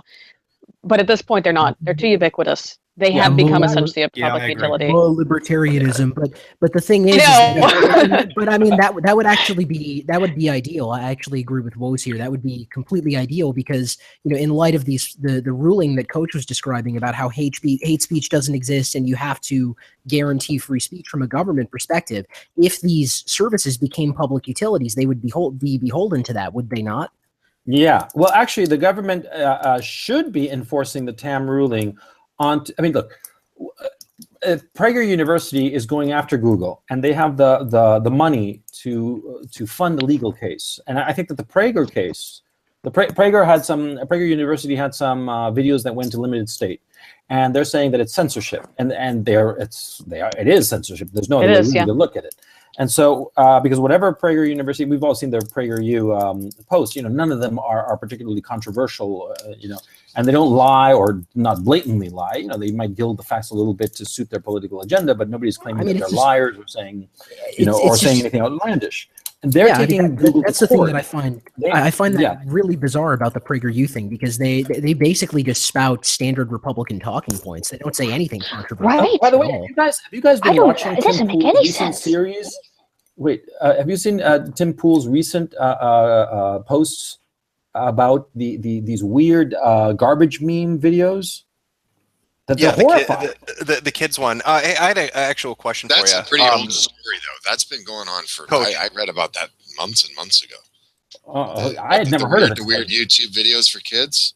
Holy shit! That's a really old story. Yeah. Jim, what is this? I don't know what you're talking about. There's these videos that are supposedly geared toward children, yet they are, whether subliminal or just very, very questionable in their content. It is disturbing to say the least. Yeah. Now there was a ruling that at least the costume Spider-Man Elsa shit, you can't do that anymore. So some of it, I think, I don't know if they're still doing it, and I highly doubt. I mean, if they are, I'm sure they're not put under the same scrutiny as what's happening. Basically, what's happening is that computers are scanning what is popular, and based on this information, AI is generating cartoons that appeal to whatever is popular, and so you have like memes like Spider-Man, or like Elsa. The Elsa from Frozen. Hey, Coach, can I interrupt you? Because I'm going to drink bleach in a minute here. Your chat is fucking screaming at me for the last hour, saying they're bored to tears. Can we fucking talk about anything else other than Islam, SJWs, college? Because I'm going to tie a fucking rope and throw myself out the goddamn window. I can't fucking do it anymore. I've tried. It's been an hour, and I just want to fucking die. I found some. Actually, I've got something quite entertaining. I've actually looked up a couple of these videos. I'm looking at them now. They've got some really fucking weird titles, like Mickey Mouse and Minnie Mouse. Mummy gets stuck in the elevator. Yeah, there's like Spider-Man pregnant, like M-Preg shit. You know, your chat wants to talk about. There's a question they keep asking, and I'd love to hear all your opinions on this. They are desperate to know where each of you stand on the Jewish question. Oh boy! You want to just go one at a time and give me an official response to the Jewish question? Where's Mouthy Buddha? Where's Mouthy Buddha? Yeah, come on. He's our expert, I'm sure. Zyklon Mouthy. Where is he? What other questions do they want to know? No, that's the one they're really fascinated about. Don't all speak at once. Well, it's just really strange how hundreds of times throughout history the Jews seem to end up getting kicked out of every territory they've ever been in. It's just so unfortunate. I mean, no. Anybody else want to jump in? You're also sure. I'll give a real answer. I'll give a real answer. The real answer is everybody is tribalistic inherently. So Misha hires his cousin. I don't know what's a good Jew name. They're an in-group of their own, and they don't interact with the people outside of their in-group, and that you can say that they have valid or invalid reasons for doing that. I have no problem with the Jews at all, but what the Jewish question is that they keep to themselves and they help each other out. As far as I see it, to themselves. Listen, yeah, that's the problem. Okay, please. Okay. All right. In terms of. They keep to themselves in terms of who they hire and who they give priority to and shit like that. So it's why Hollywood and like something like CNN is majority people who are Jewish. They work tribally within a system that frowns upon it for the dominant group, is what you're trying to say. Yeah. Sure. Yes. And there were reasons for that at periods of time. I mean, it's not incorrect to say that at one point, they were not allowed because they were outsiders to hold all sorts of jobs. So here's the question that was raised. Why is it that, and this is not anti-Semitic or anything, it's just an honest question because it's an honest observation. Really? You know it's going to be a great question when you have to put the caveat, this is an anti-Semitic. My question is, why I'm not anti-Semitic, but it's like another show, all right? They've always wound up being kicked out of wherever they are. Why is that? Or what? Well, I mean, let's be clear here. Let's be completely clear here. It is anti-Semitic because we're noticing and talking about Jews, and none of us are Jewish. So it's very. That's where you're wrong, kiddo. Oh, you're. I just have to tell you guys, this is very anti-Semitic, and this is like another shower. So please. I'm trans Jewish. I identify as a Jew. So I sexually identify as an Ashkenazi. All right. Me too. I'll get on that bandwagon. I'm trans Jewish. Yes, absolutely. Well, as long as we all identify, then there's no issue. Yeah. Metokur, what's your position on the JQ? You did bring it up, Tim. Well, you know, I can't really give you an honest answer because my rabbi won't pay me if I do. You know, so I mean, maybe I'm one of the tribes. You know, maybe my nickname is Mr. Yid. I don't know. I don't really want to get into it too much, but I'm glad we got an official response from each of you. Would you all say your names out loud? My name is Morris Jimstein. All right. Millennial. So you've now been outed as Mr. Methodiker. It's Mr. Motion. Thank you very much. Drop the Quebec. Yeah. Revka Goldstein. That's Shame Redpill. Chaim or is it Chaim or Chaim? Chaim. It's Chaim. You gotta put a H in it. Yeah. Yeah. I know. Chaim. Yeah, it's Chaim. That's so ugly. Did you guys see the? Oh, I know it. Did you guys see the Weather Channel Twitter that got not hacked, but had an auto follow option set? So everybody was changing their names to things like North American Man Boy Love Association, and they tweet out "Thank you for following us" and being aware of the weather. Other things like what was it? Hitler did nothing wrong. I'm getting fucked in my asshole, and they kept tweeting out, "Thank you so much for following me. I got fucked in my asshole, and I hope the weather is great for you today." Oh my god.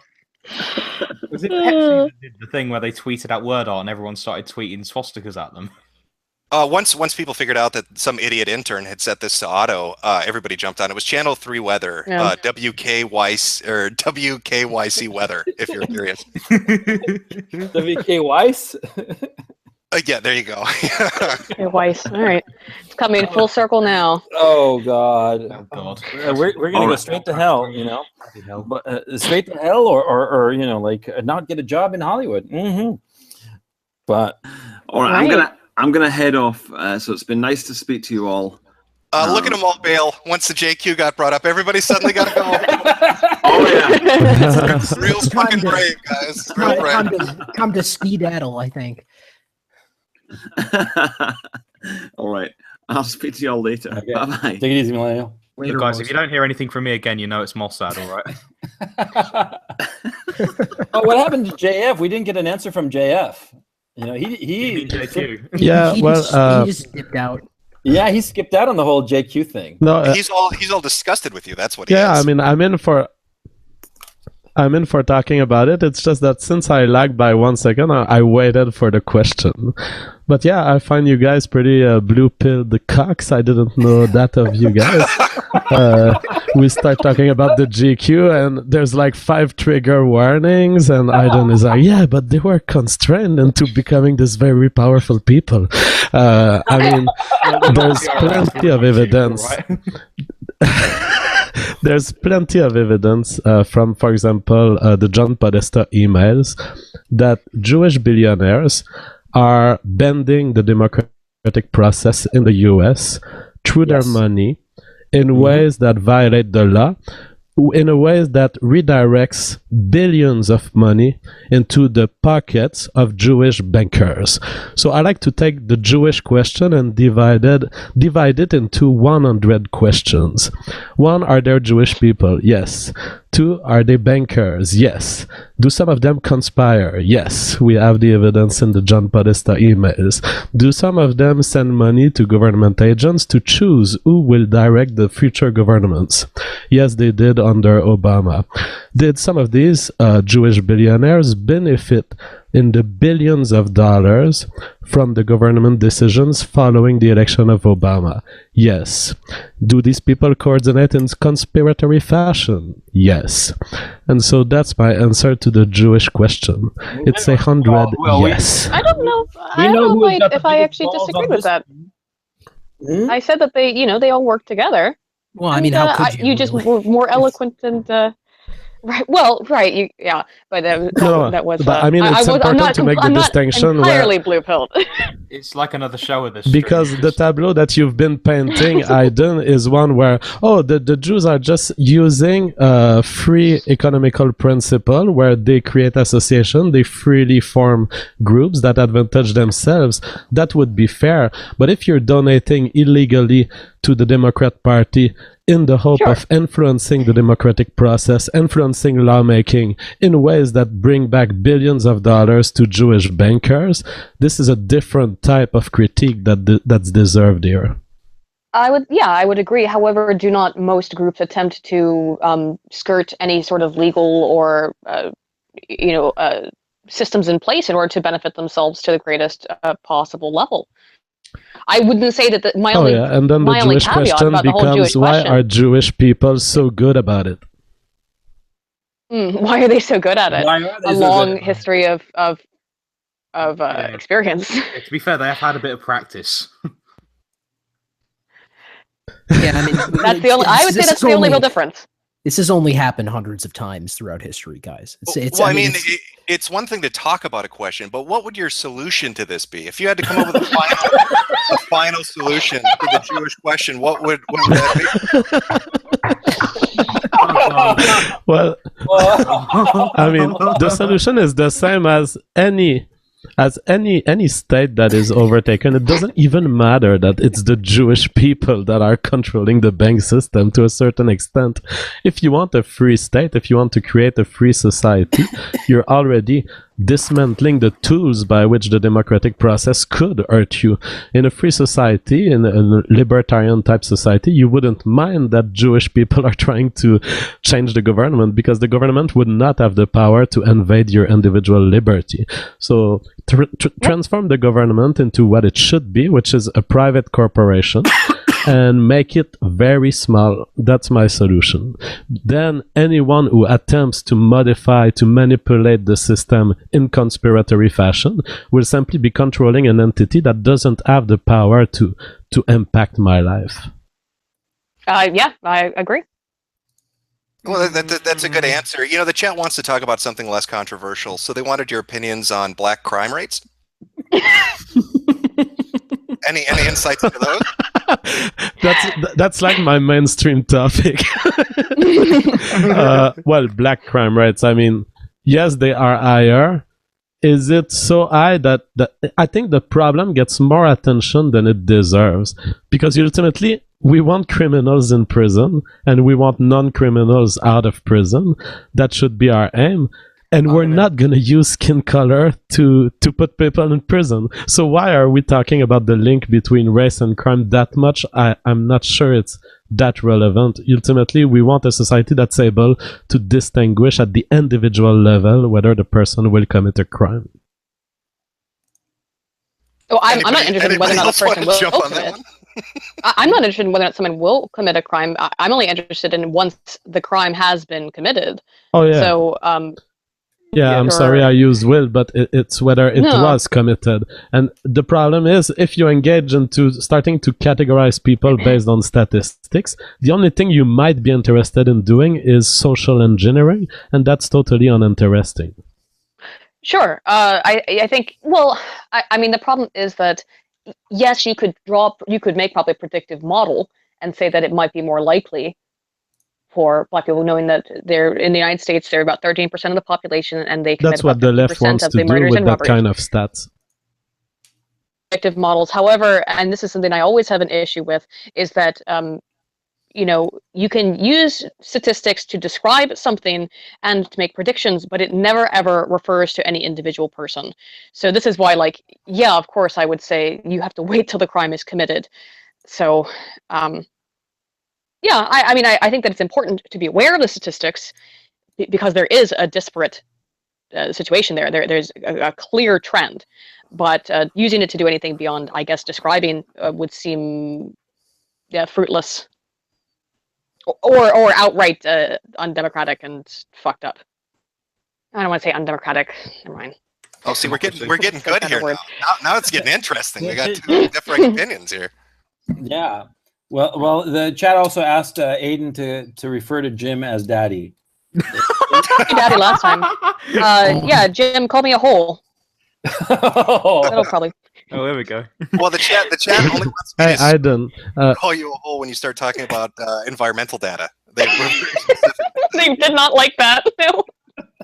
No. The other day we were on a stream, me and Aiden, and someone sent me by PayPal $10 and asked me to call you a tot.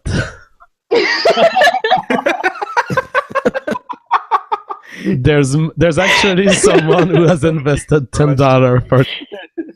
I bet you could milk that for more than $10 dues. You should have split the money with Aiden. That's no fair.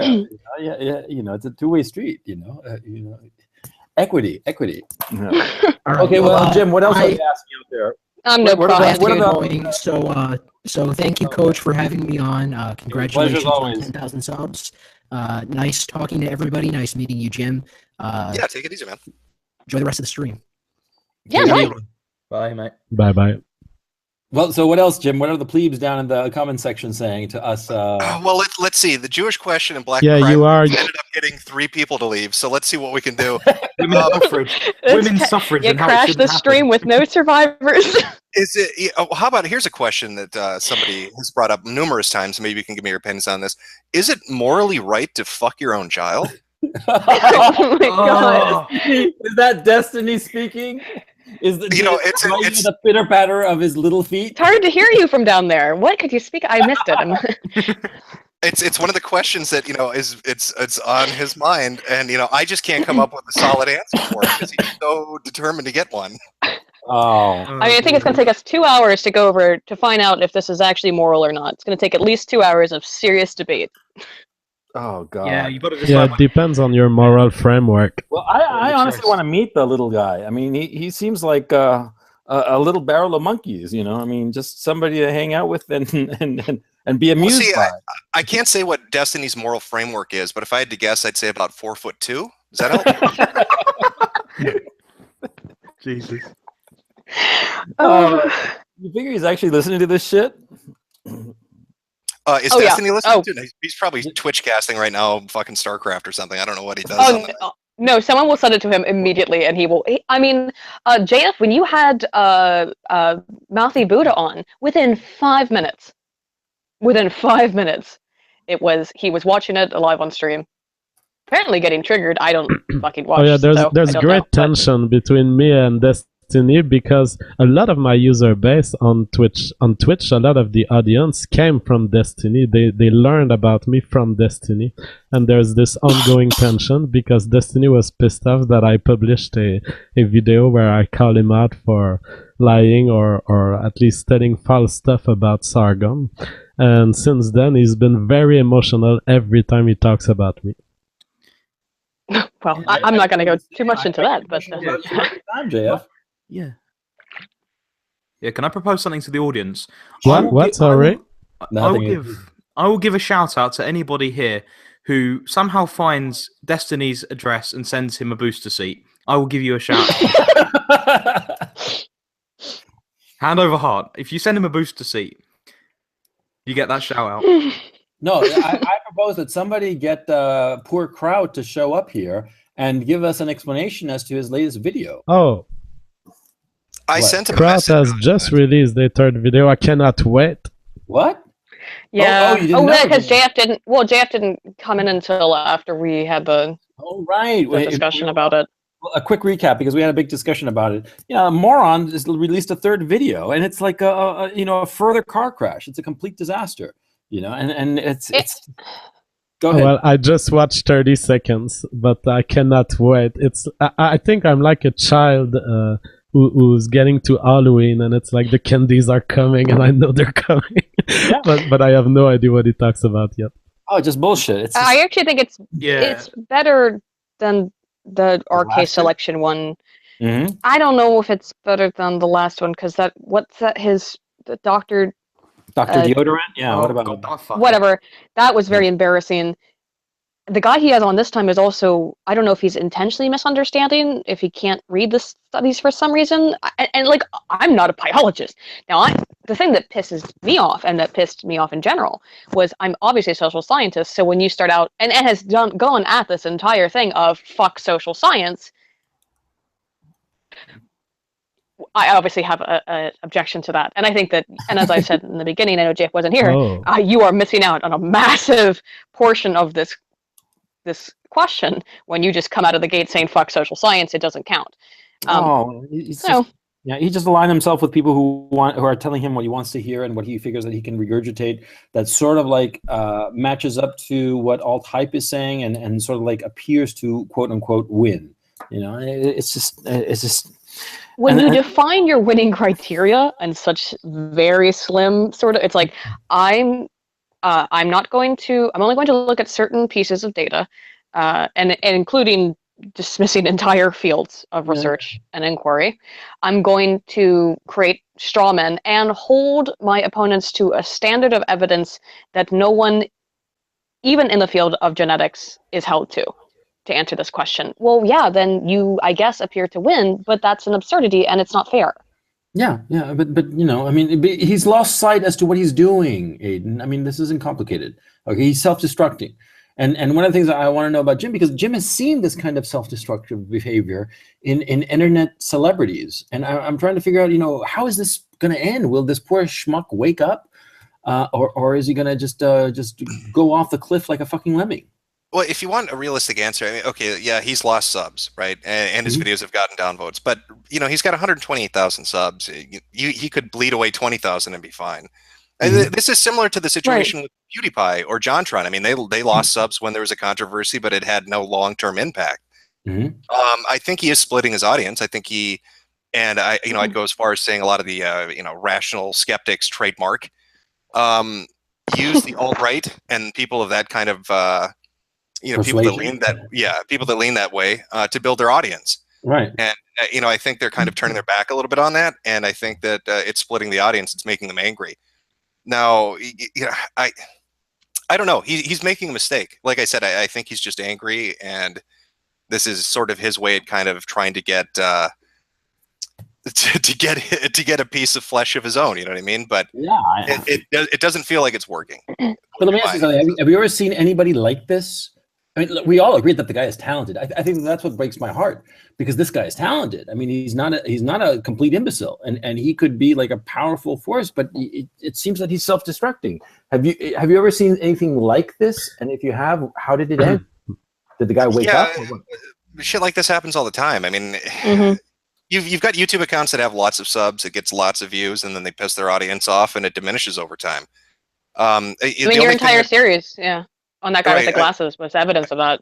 Right. I think the only thing, maybe he'll retool. You know what I mean? If he wants to split off the audience and get rid of that demographic, maybe he'll retool and try to appeal to a different side. I don't know. But this is so dumb. This started over something so fucking stupid, and he seems determined to continue it. All of this. Yeah, it was stupid. All of this is happening as there is a potential very interesting reward because there's not much of a voice for leftists. There's not like the big leftist YouTuber. I think I've never heard this kind of phrasing. Whereas there are big alt-right YouTuber, there are big centrist YouTuber, and I think that there's lots of interest in some people are trying to become the voice of the left or the voice of the anti-alt-right, if you will. And I think they're all falling for the trap, and it's harder than they thought. I think like the Kekistani stuff really annoys me because it feels like a new age fedora, and I think a lot of the people on the right that get kind of wrapped up in that, like the rational skeptic shit and the Kekistani stuff, are kind of painting a target on their back. You got people leaning on the left that eventually, when they kind of stop fucking around with identity politics and just start making videos where they're like, you know what, you guys are faggots. They're going to attract a large audience when they stop being offended and just start being mean again. I've seen some people do that. I know H Bomber guy gets his name brought up. I know you don't like him. I'm not a big fan in particular myself, but he's attracting a pretty large audience kind of doing that a little bit. He took a lot of shots at the pickup artist community, at MRAs. Yeah, that's true. At skeptics, and he's building up an audience, and he's not doing it with identity politics. He's just fucking making fun of people. So when you got people waving like Kekistani flags and shit, and you know, it's cringy as fuck, man. It's like, it reminds me of like the old, like the Guy Fawkes mask shit. Like when Chinology was starting to go into the real world, you know, that's what it feels like to me. Yeah. I went to one of these meetups actually with Sargon, and I saw them there with the Kekistani flags. And if I wasn't so drunk at the thing, I'd have cringed into a fucking singularity. It was terrible, the whole thing. But that's a story for another time, I think. Unless people your chat is saying the cruel fate of Kekistan was epic. I thought it was funny. Murdoch's video kind of poking fun at that shit. But that's their vector in, is I guess what I'm saying. You know, you know, counterculture becomes culture, and then another counterculture arises. The right kind of has been counterculture for about 4 or 5 years now, making fun of feminism and SJWs and leftist identity politics. But you shouldn't become too complacent and start doing cringy shit. Otherwise, other people are going to rise up and make fun of you, and people will like it. That's just kind of the cycle of the internet. It always happens in cycles. That's how popularity comes and goes. So yeah, I think that is an issue right now for a lot of people who have been more traditional. And we talked about this ad nauseum the other day. Fucking. Which was that it's like times they are a changing, and we got to find something new to maintain our counterculture status, or else they die. That was the whole point of this. The whole point of the stream was that what can we aim for as opposed to shitting on something? Because it is, of course, a lot of fun to shit on people and poke fun of them, and sometimes with greater or lesser degrees of cruelty. It's fun, sure. But there ought to be something that we're striving towards, as opposed to just shitting on on something beneath us. Does this make sense? I don't know. That sounds like, I think it depends. That sounds like fart huffing, though. You know, like we need some grand crusade. I mean, let's be realistic. We'll all make fucking videos on YouTube. It's not like we're leading the fucking revolution against soy boys in Europe. The humble beginnings, man. The humble beginnings. We can like rise up and revolt and take over the whole fucking thing. No, but seriously, I don't know if I agree. I think that you're. I can imagine Jeff Holiday at the head of There's the charge. certain things that. Oh my God. There's certain things that are a certain level at which I think you can just outright mock. But legitimate ideas, we should entertain, obviously. Yeah. Okay, it just dies on the right. I will say this. You did mention earlier punching. The people in the chat have said punching down, but you talked about low hanging fruit. Like my opinion on that is we're not fucking gardeners. We're YouTubers. Like funny is funny. I think what people seem to forget is on the internet, it's not whether you're right. It's whether you're entertaining. Truth isn't so much as important. Absolutely. As comedy. That's why I said like Kraut's videos kind of fall flat because they're so serious. If he had thrown some fucking jokes in there and they were actually funny, mocking the alt-right, people probably would have been more receptive to it. But it's very easy to mock the alt-right too. I mean, like the whole thing was when he talked to you on Drunken Peasants, Jeff. Like there are so many things you could say about what's her name, McCarthy, that are legitimate things she said that are fucked up.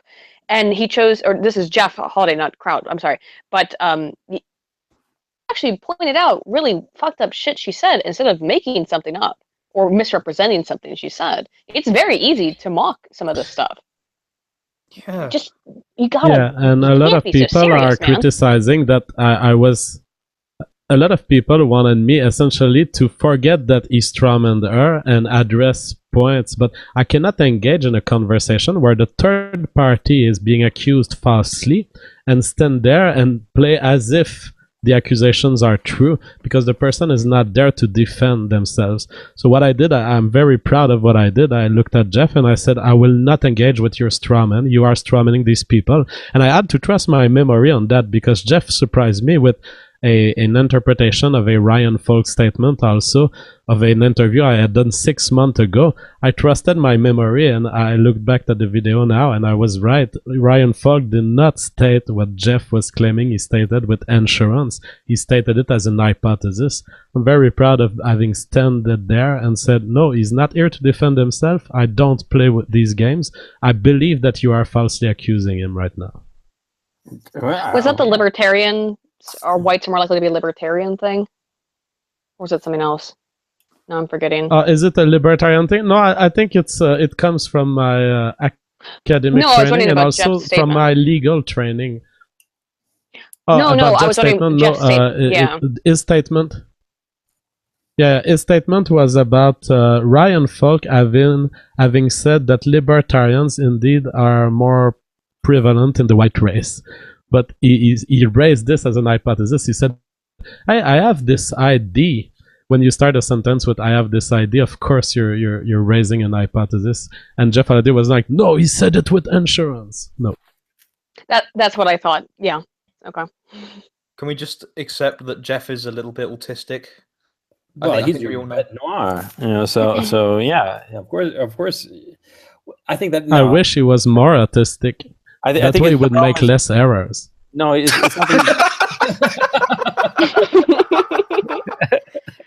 Hey, what can I say? He's always on the weed, isn't he? No, I think that he's worried about his money situation. You know, I that bottom line is the issue. He's getting totally freaked out because his channel is completely plateaued insofar as subscribers and views. Yeah, nowhere to kick, and his ad revenue is down 60%, 70%. And he's got a wife and a kid, and I think that he's panicking over the money situation. It's as simple as that. I mean, you know, sometimes it's just real simplicity. Just look at the basic situation of a guy's life. You know, and that fucker. You know, he's worried about his wife and kid and the money for that. And people have been telling me, by the way, that privately, that the guy used to be a lot more fun before, a lot more easygoing and shit. Sure, you know, he was raking in good cash from AdSense, you know, so it was like a hoot and a holler, the whole YouTube thing. But now he's got nowhere else to go, and you know, he was kind of fucked, you know. I mean, so I'd be in a bad mood and being a bit of a dick probably too if I were in his shoes. Anybody? Well, speaking of money, you just throwing this out here because I saw it in chat. What are your thoughts on Jordan Peterson charging $10 for a fucking woman's magazine personality test when he makes $70,000 a month on Patreon? I think that is a little bit money grubbing. Yeah. Yeah, it was very. I'll admit it. I bought it, but I realized I'd make the money back on ad revenue, so I didn't really care. So you actually bought it? It wouldn't test. I bought it. I knew I'd make the money back. I thought, sod it. I'll get some more subs. I'll make it back, and I did make it back. So, yeah, Mauritian is a boy. He's 19. Of course, he's gonna buy that shit. You know. I knew it was a ripoff when I did it. I just thought I can. Oh yeah, bullshit! You probably thought that it would like figure out your entire existence and a path to the future. If I wanted to do something for free, I'd just go and do the Hexaco PIR test. Anyway, I think that I know far too much about personality tests to give them very much credence, and I do know when they can be used and in what areas they can be used. No interest in that. The Jordan Peterson thing. I think that he is showing himself to be a little too addicted to the dollars and cents. A little too addicted. He makes $70,000 fucking dollars a month, and he's charging $10 to ask you 100 questions. Did you answer in 5 minutes. Do you have any idea how many of those tests he must have sold? If I had to guess, at least 10,000, at least. Oh yeah, a fucking ridiculous amount of money. It's a fucking personality. You know what your result should be if you bought that fucking test? It should say your personality type is a fucking 100% rube. Retard. You just open the book. It just says retard inside. This is your result. It's sort of like in the Shining. Did you see? I'll work in no play makes Jack a dull boy. Yeah, you're a retard. To be fair, Braving bought it well. But I bought it for content. So wait, who else bought it? Braving did. Braving Ruin, what the fuck? If he sees this, what the fuck are you doing? Why would you pay money? Okay, well, rip him out. I didn't know he bought it. Yeah, he did it privately as well. Like I did it publicly. And I'm like, for fuck's sake. I thought, so at least, okay, Mauritian, at least he recognized his shame. Yeah, like I did it publicly because I thought, well, and I did in the end. I ended up making my money back. I thought this will be an interesting piece of content to do. I realized it was fucking retarded because I've already done other tests. When did you realize it was fucking retarded is the question. Before I bought it. I knew it's like now you say sure. Nah, I know it was retarded, like I said. I've done like that Hexaco PIR thing. Like I did that in like February. I should have really done a recording of that actually, but okay. Yeah, Well, anyway, how was this fucking women's magazine test that Peterson is shilling for? it was Yeah, did you basically talk about your fucking feelings, huh? Did you feel better after? yeah, I did. I felt so much better. I cried to Peterson. And he told me it was all right. Yeah, but yeah, it was basically just Hexco PIR. No, Jim, you're turning on Peterson. What's that about? Is that because of this test or something Turning else? on Peterson. I was never a fucking fan to begin with. Listen, he's too fine. leftist for me. He's like a non-entity to me. But and I'm fine with people making money. But holy shit, man, there's a fucking point where it becomes obnoxious. You're a full-time professor. Yes, you're a full-time professor, and I believe. I mean, he's not an adjunct. He's full-time, which means he's probably making close to 6 figures. He's making $70,000 a month on top of that. You've got books published, which you make money off of, and you're charging for this. I'm sorry, there's a point. I did want to say this. Layman sent this to me today. I didn't see it, where he essentially said that I had read about this, but I didn't actually see the lecture, where he basically said that he wanted any kind of women's studies, any kind of Marxist philosophy to be completely stripped, essentially, from. And although I may find that philosophy repugnant, and I think it should be taught as philosophy, not as objective fact, I find the idea of removing information and preventing access to any information, regardless of your opinion on it, reprehensible. I fundamentally disagree with him on that. Yeah, I agree with you. I was very unhappy. I agree with you on that. I thought he's wrong on that, and I thought Sargon was too when he tried to get college classes removed because he thought they were too Marxist. Like, I don't want them to be where you have to take like a fucking women's study class to get a STEM degree kind of shit. But if you want to take an elective course, if you want to take a fucking elective course and waste your money learning about fucking the failures of communism, I don't give a shit. Look, I agree. He clearly has an agenda. Peterson clearly has an agenda. Like, I really like him. I've cited his research many times. I agree with him. I agree. Is he on the level? Like that. Is he a big deal? Yeah, I mean, I think he's clearly got an agenda. I mean, I'm sorry. I'm asking Aiden. I mean, as a specialist, I mean, he is your field, right? He is, I believe, we're slightly removed. I'm actually in communication, so okay, no, but I mean, you'd be in a position to know whether his work. Yeah, he's in psychology. Is actually like a big deal in his area, in his field, or is he like a big deal? Yeah, he's well published. No, but he's not like, I wouldn't say he's a thought leader. He's a professor of a Canadian university. Yeah, well, that doesn't mean anything. Oh, it does mean something. I mean, Jordan Peterson is a constant disappointment, and he is overrated in all possible ways. You can see it when he converses with Sam Harris. He doesn't have the level of intelligence that deserves the current attention. No, but like Metokur says, he lives up to the internet motto. He entertains. I mean, like that's the thing. He's a fantastic orator. Yeah, he's a fantastic orator.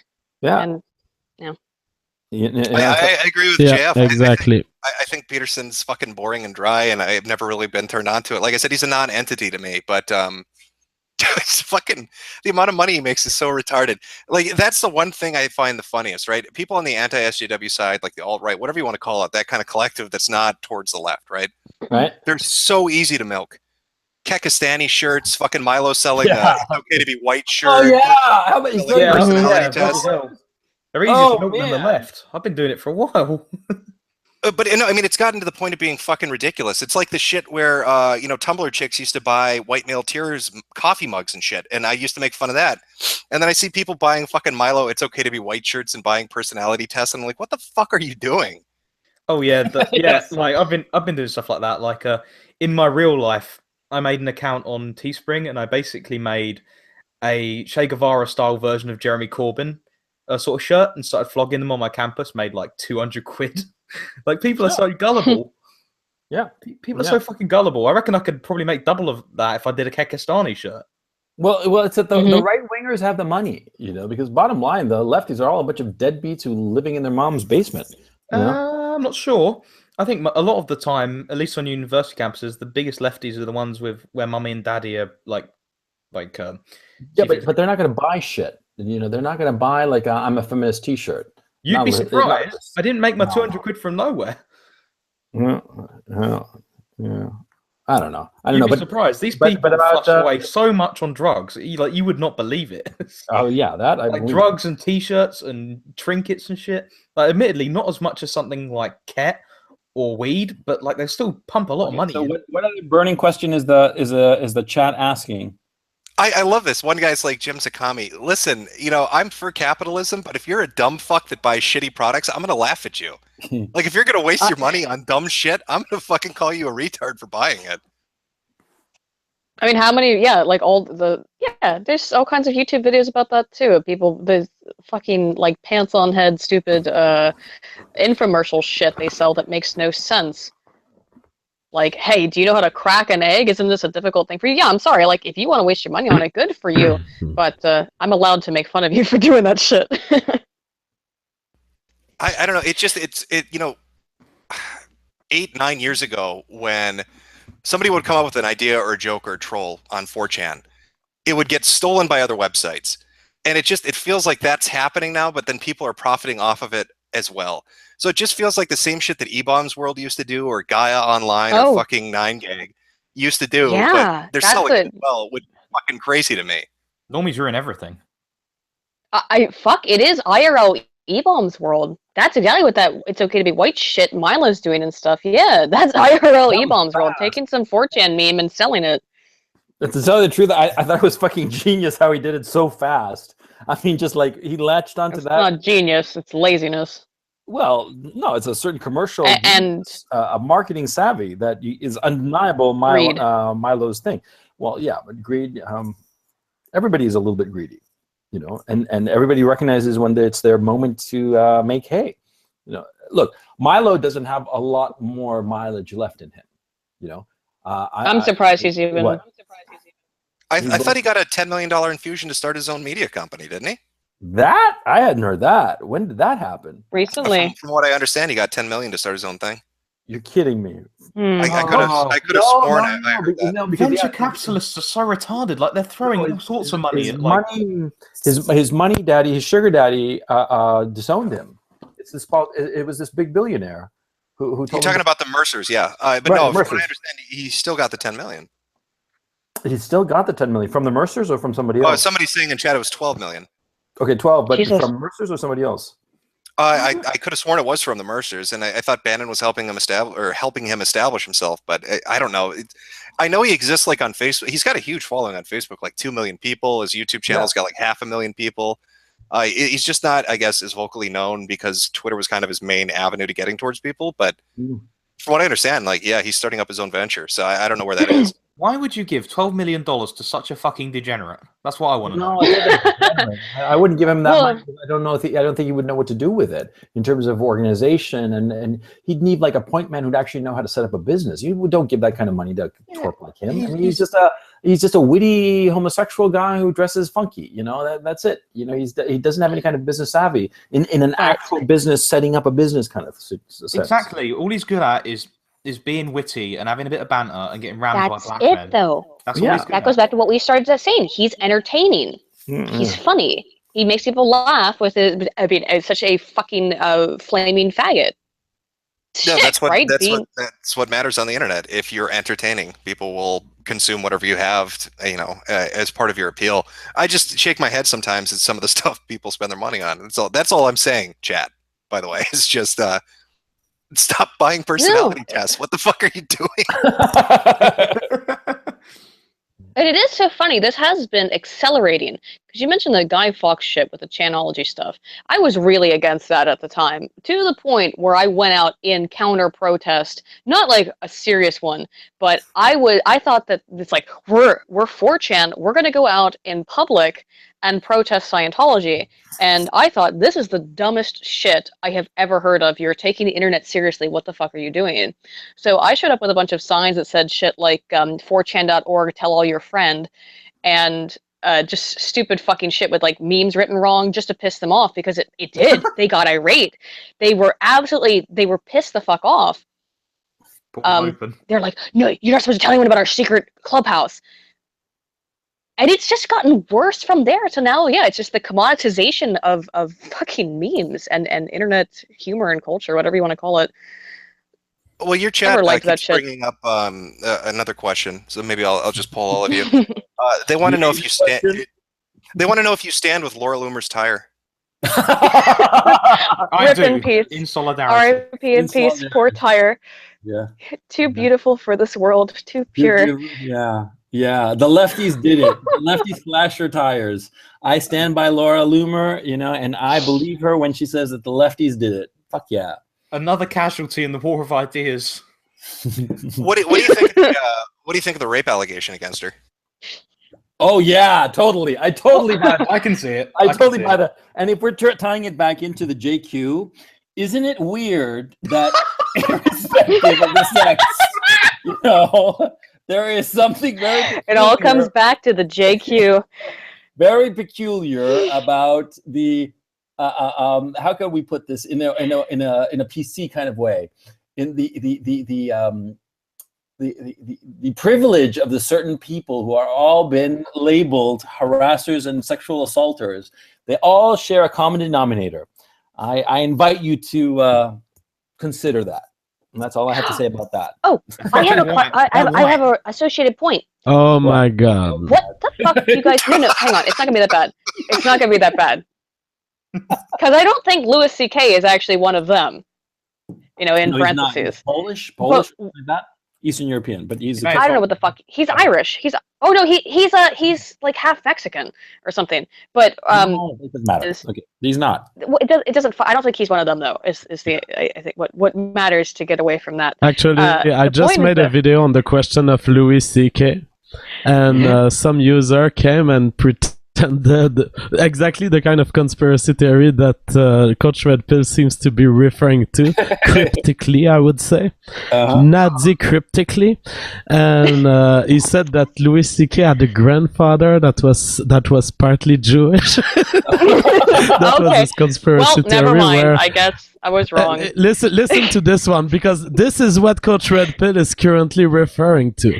What? The conspiracy theory would be that these Jewish people who have been masturbating over a woman are doing so because they consider the white woman inferior and they're like animals, and it's done to punish the white people.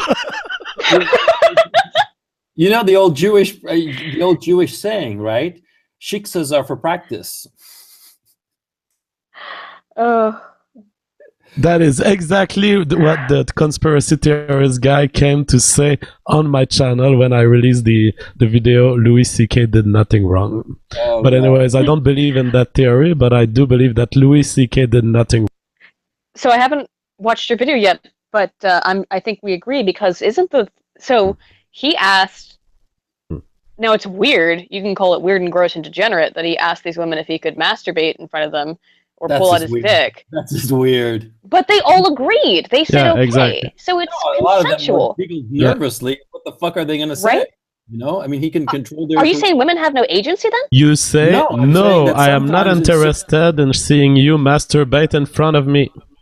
Yeah, but a lot of times, you're like, shit, if I say something, it's not that they don't have agency. They do have agency, and they have the agency to recognize that sometimes their best interest is to shut their mouths and watch him as he jerks off and then leave. But they still have the option. They're not being raped. That's called consent. Their career, they could lose their career or have it seriously damaged if they raise a fuss.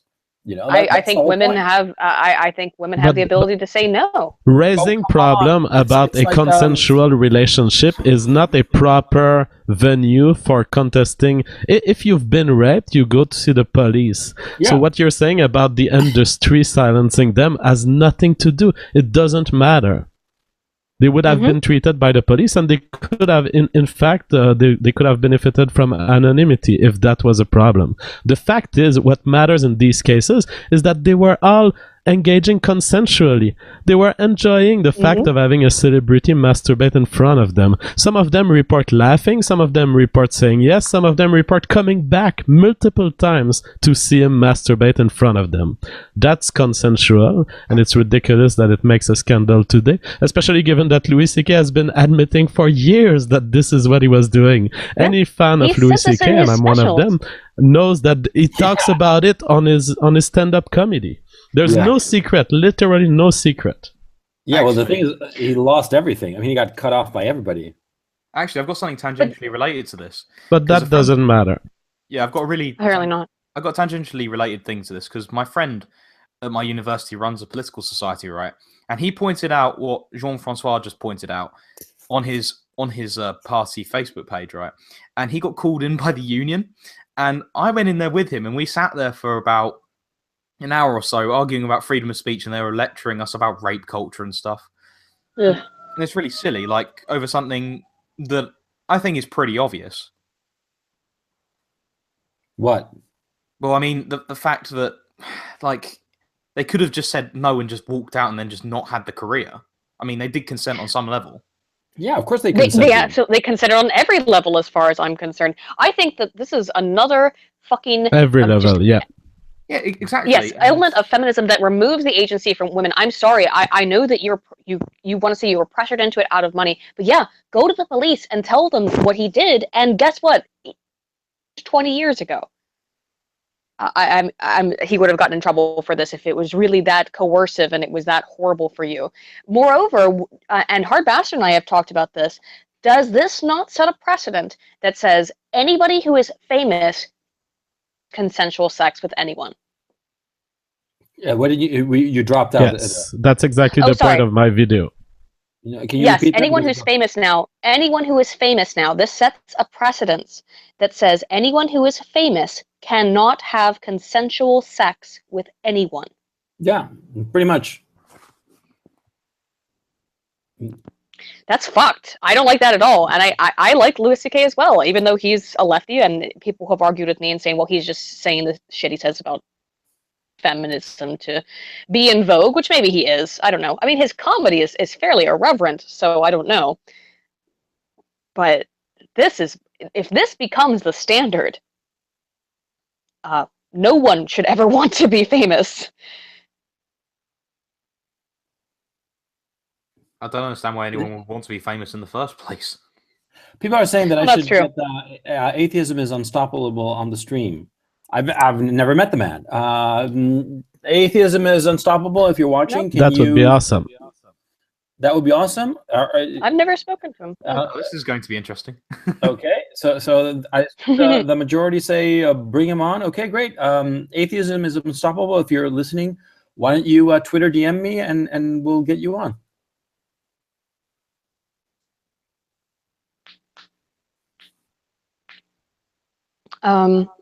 Yeah. Let's see. There's a lull, which is always the most fun part of streams. Yes, of course. Yeah, you die a little bit inside. What can I say? Oh, this is going. Well, I mean, Jim, you've always got something. I'm sure, right? Daddy, call him Daddy. Daddy. Excuse me, Daddy. I'm sorry. I'm reading the chat as it goes through. They want AIU and they want Teal Deer as well. Is Teal Deer? Teal Deer's in the chat. Yeah, he's in the chat. He's been in for a while. Oh, I didn't know. Teal Deer. I didn't know this. I'm a huge fan of Teal Deer's. Teal Deer, please drop me a Twitter DM and the same with 1 a.m. there. But he's in the same time zone you are, aren't you? I think you guys are in the same time zone. Well, is it 1 a.m. there, dude? Yeah, it's 1 a.m. So fuck. Well. Is extraneous atheism is unstoppable? I don't know. Well, I mean, if you want the chat to be really interesting, I can send out the Hangout link on Twitter, and you can just say, yeah, that'll be great. That'll really fire it up in here. Post on poll. What? Post it on poll. That will. Yeah, I've done that. Well, no, that's what Layman does. Layman, when he gets bored of a stream, he like does it. That's pretty amazing. Yeah, I did that. Layman or the Swamp. What? I love Layman. It's too bad he couldn't come tonight because he's busy with his job. What a loser. Am I right? Yeah. Oh, yeah. The whole job thing. So was that an affirmative yes? I should do that? It sounded like a yes. No. Oh, God. I wish you told me that a minute ago because I sent the tweet. Okay. Yeah. Okay. Your chat's desperate for it. They're begging for it. Yeah. I bet. Okay, well, I just sent the Hangout link to Atheism is Unstoppable. So Cool. we should be on shortly. I've never met the man. What should I expect? Oh, I think you should expect some fun in about a minute. Oh, yeah, especially when he finds out I'm Catholic. Oh yeah, I'd say give it a minute. It's gonna get real interesting. Oh yeah, it's gonna get. Oh, there's gonna be some bands going down, I reckon. Well, there we go. Jarrett, who's that? I think that's him. I think he's joined us. Hey, is this Atheism is Unstoppable? Hello. Hello.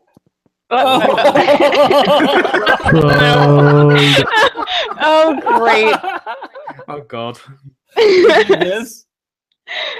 I think those are all Atheism is Unstoppable. He has many accounts. That's all him. That Yeah, all every of them. single one. The anime It's the avatar flying monkey. God damn it. Okay, so we're calling it a stream.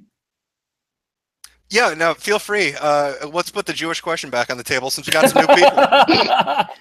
Gas them. Gas them all. Okay, well, hey, welcome to Coach Red Pill's stream. Talking about the Jewish good, question. niggers?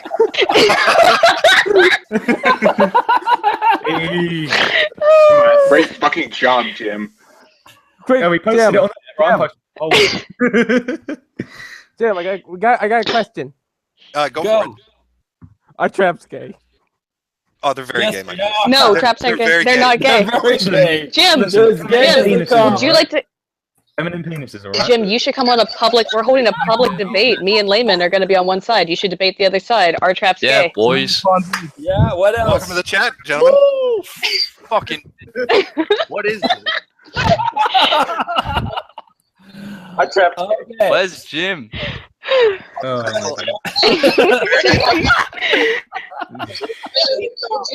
Feminine penises are Jim, you should come on a public. We're holding a public debate. Me and Layman are going to be on one side. You should debate the other side. Are traps gay? I want to. Oh, that's nice. Alexis tomorrow, Whole theory in general. Not all traps are gay. Traps are gay. Gay. Okay. This is This good. is Oh, fucking this is going great. great. What is this? Now it's a party. Oh, just you wait until Paul comes in. Okay. So this is Coach Red Pill signing off. Thank you so much for this very enjoyable 10,000 sub stream. I'll see you next week.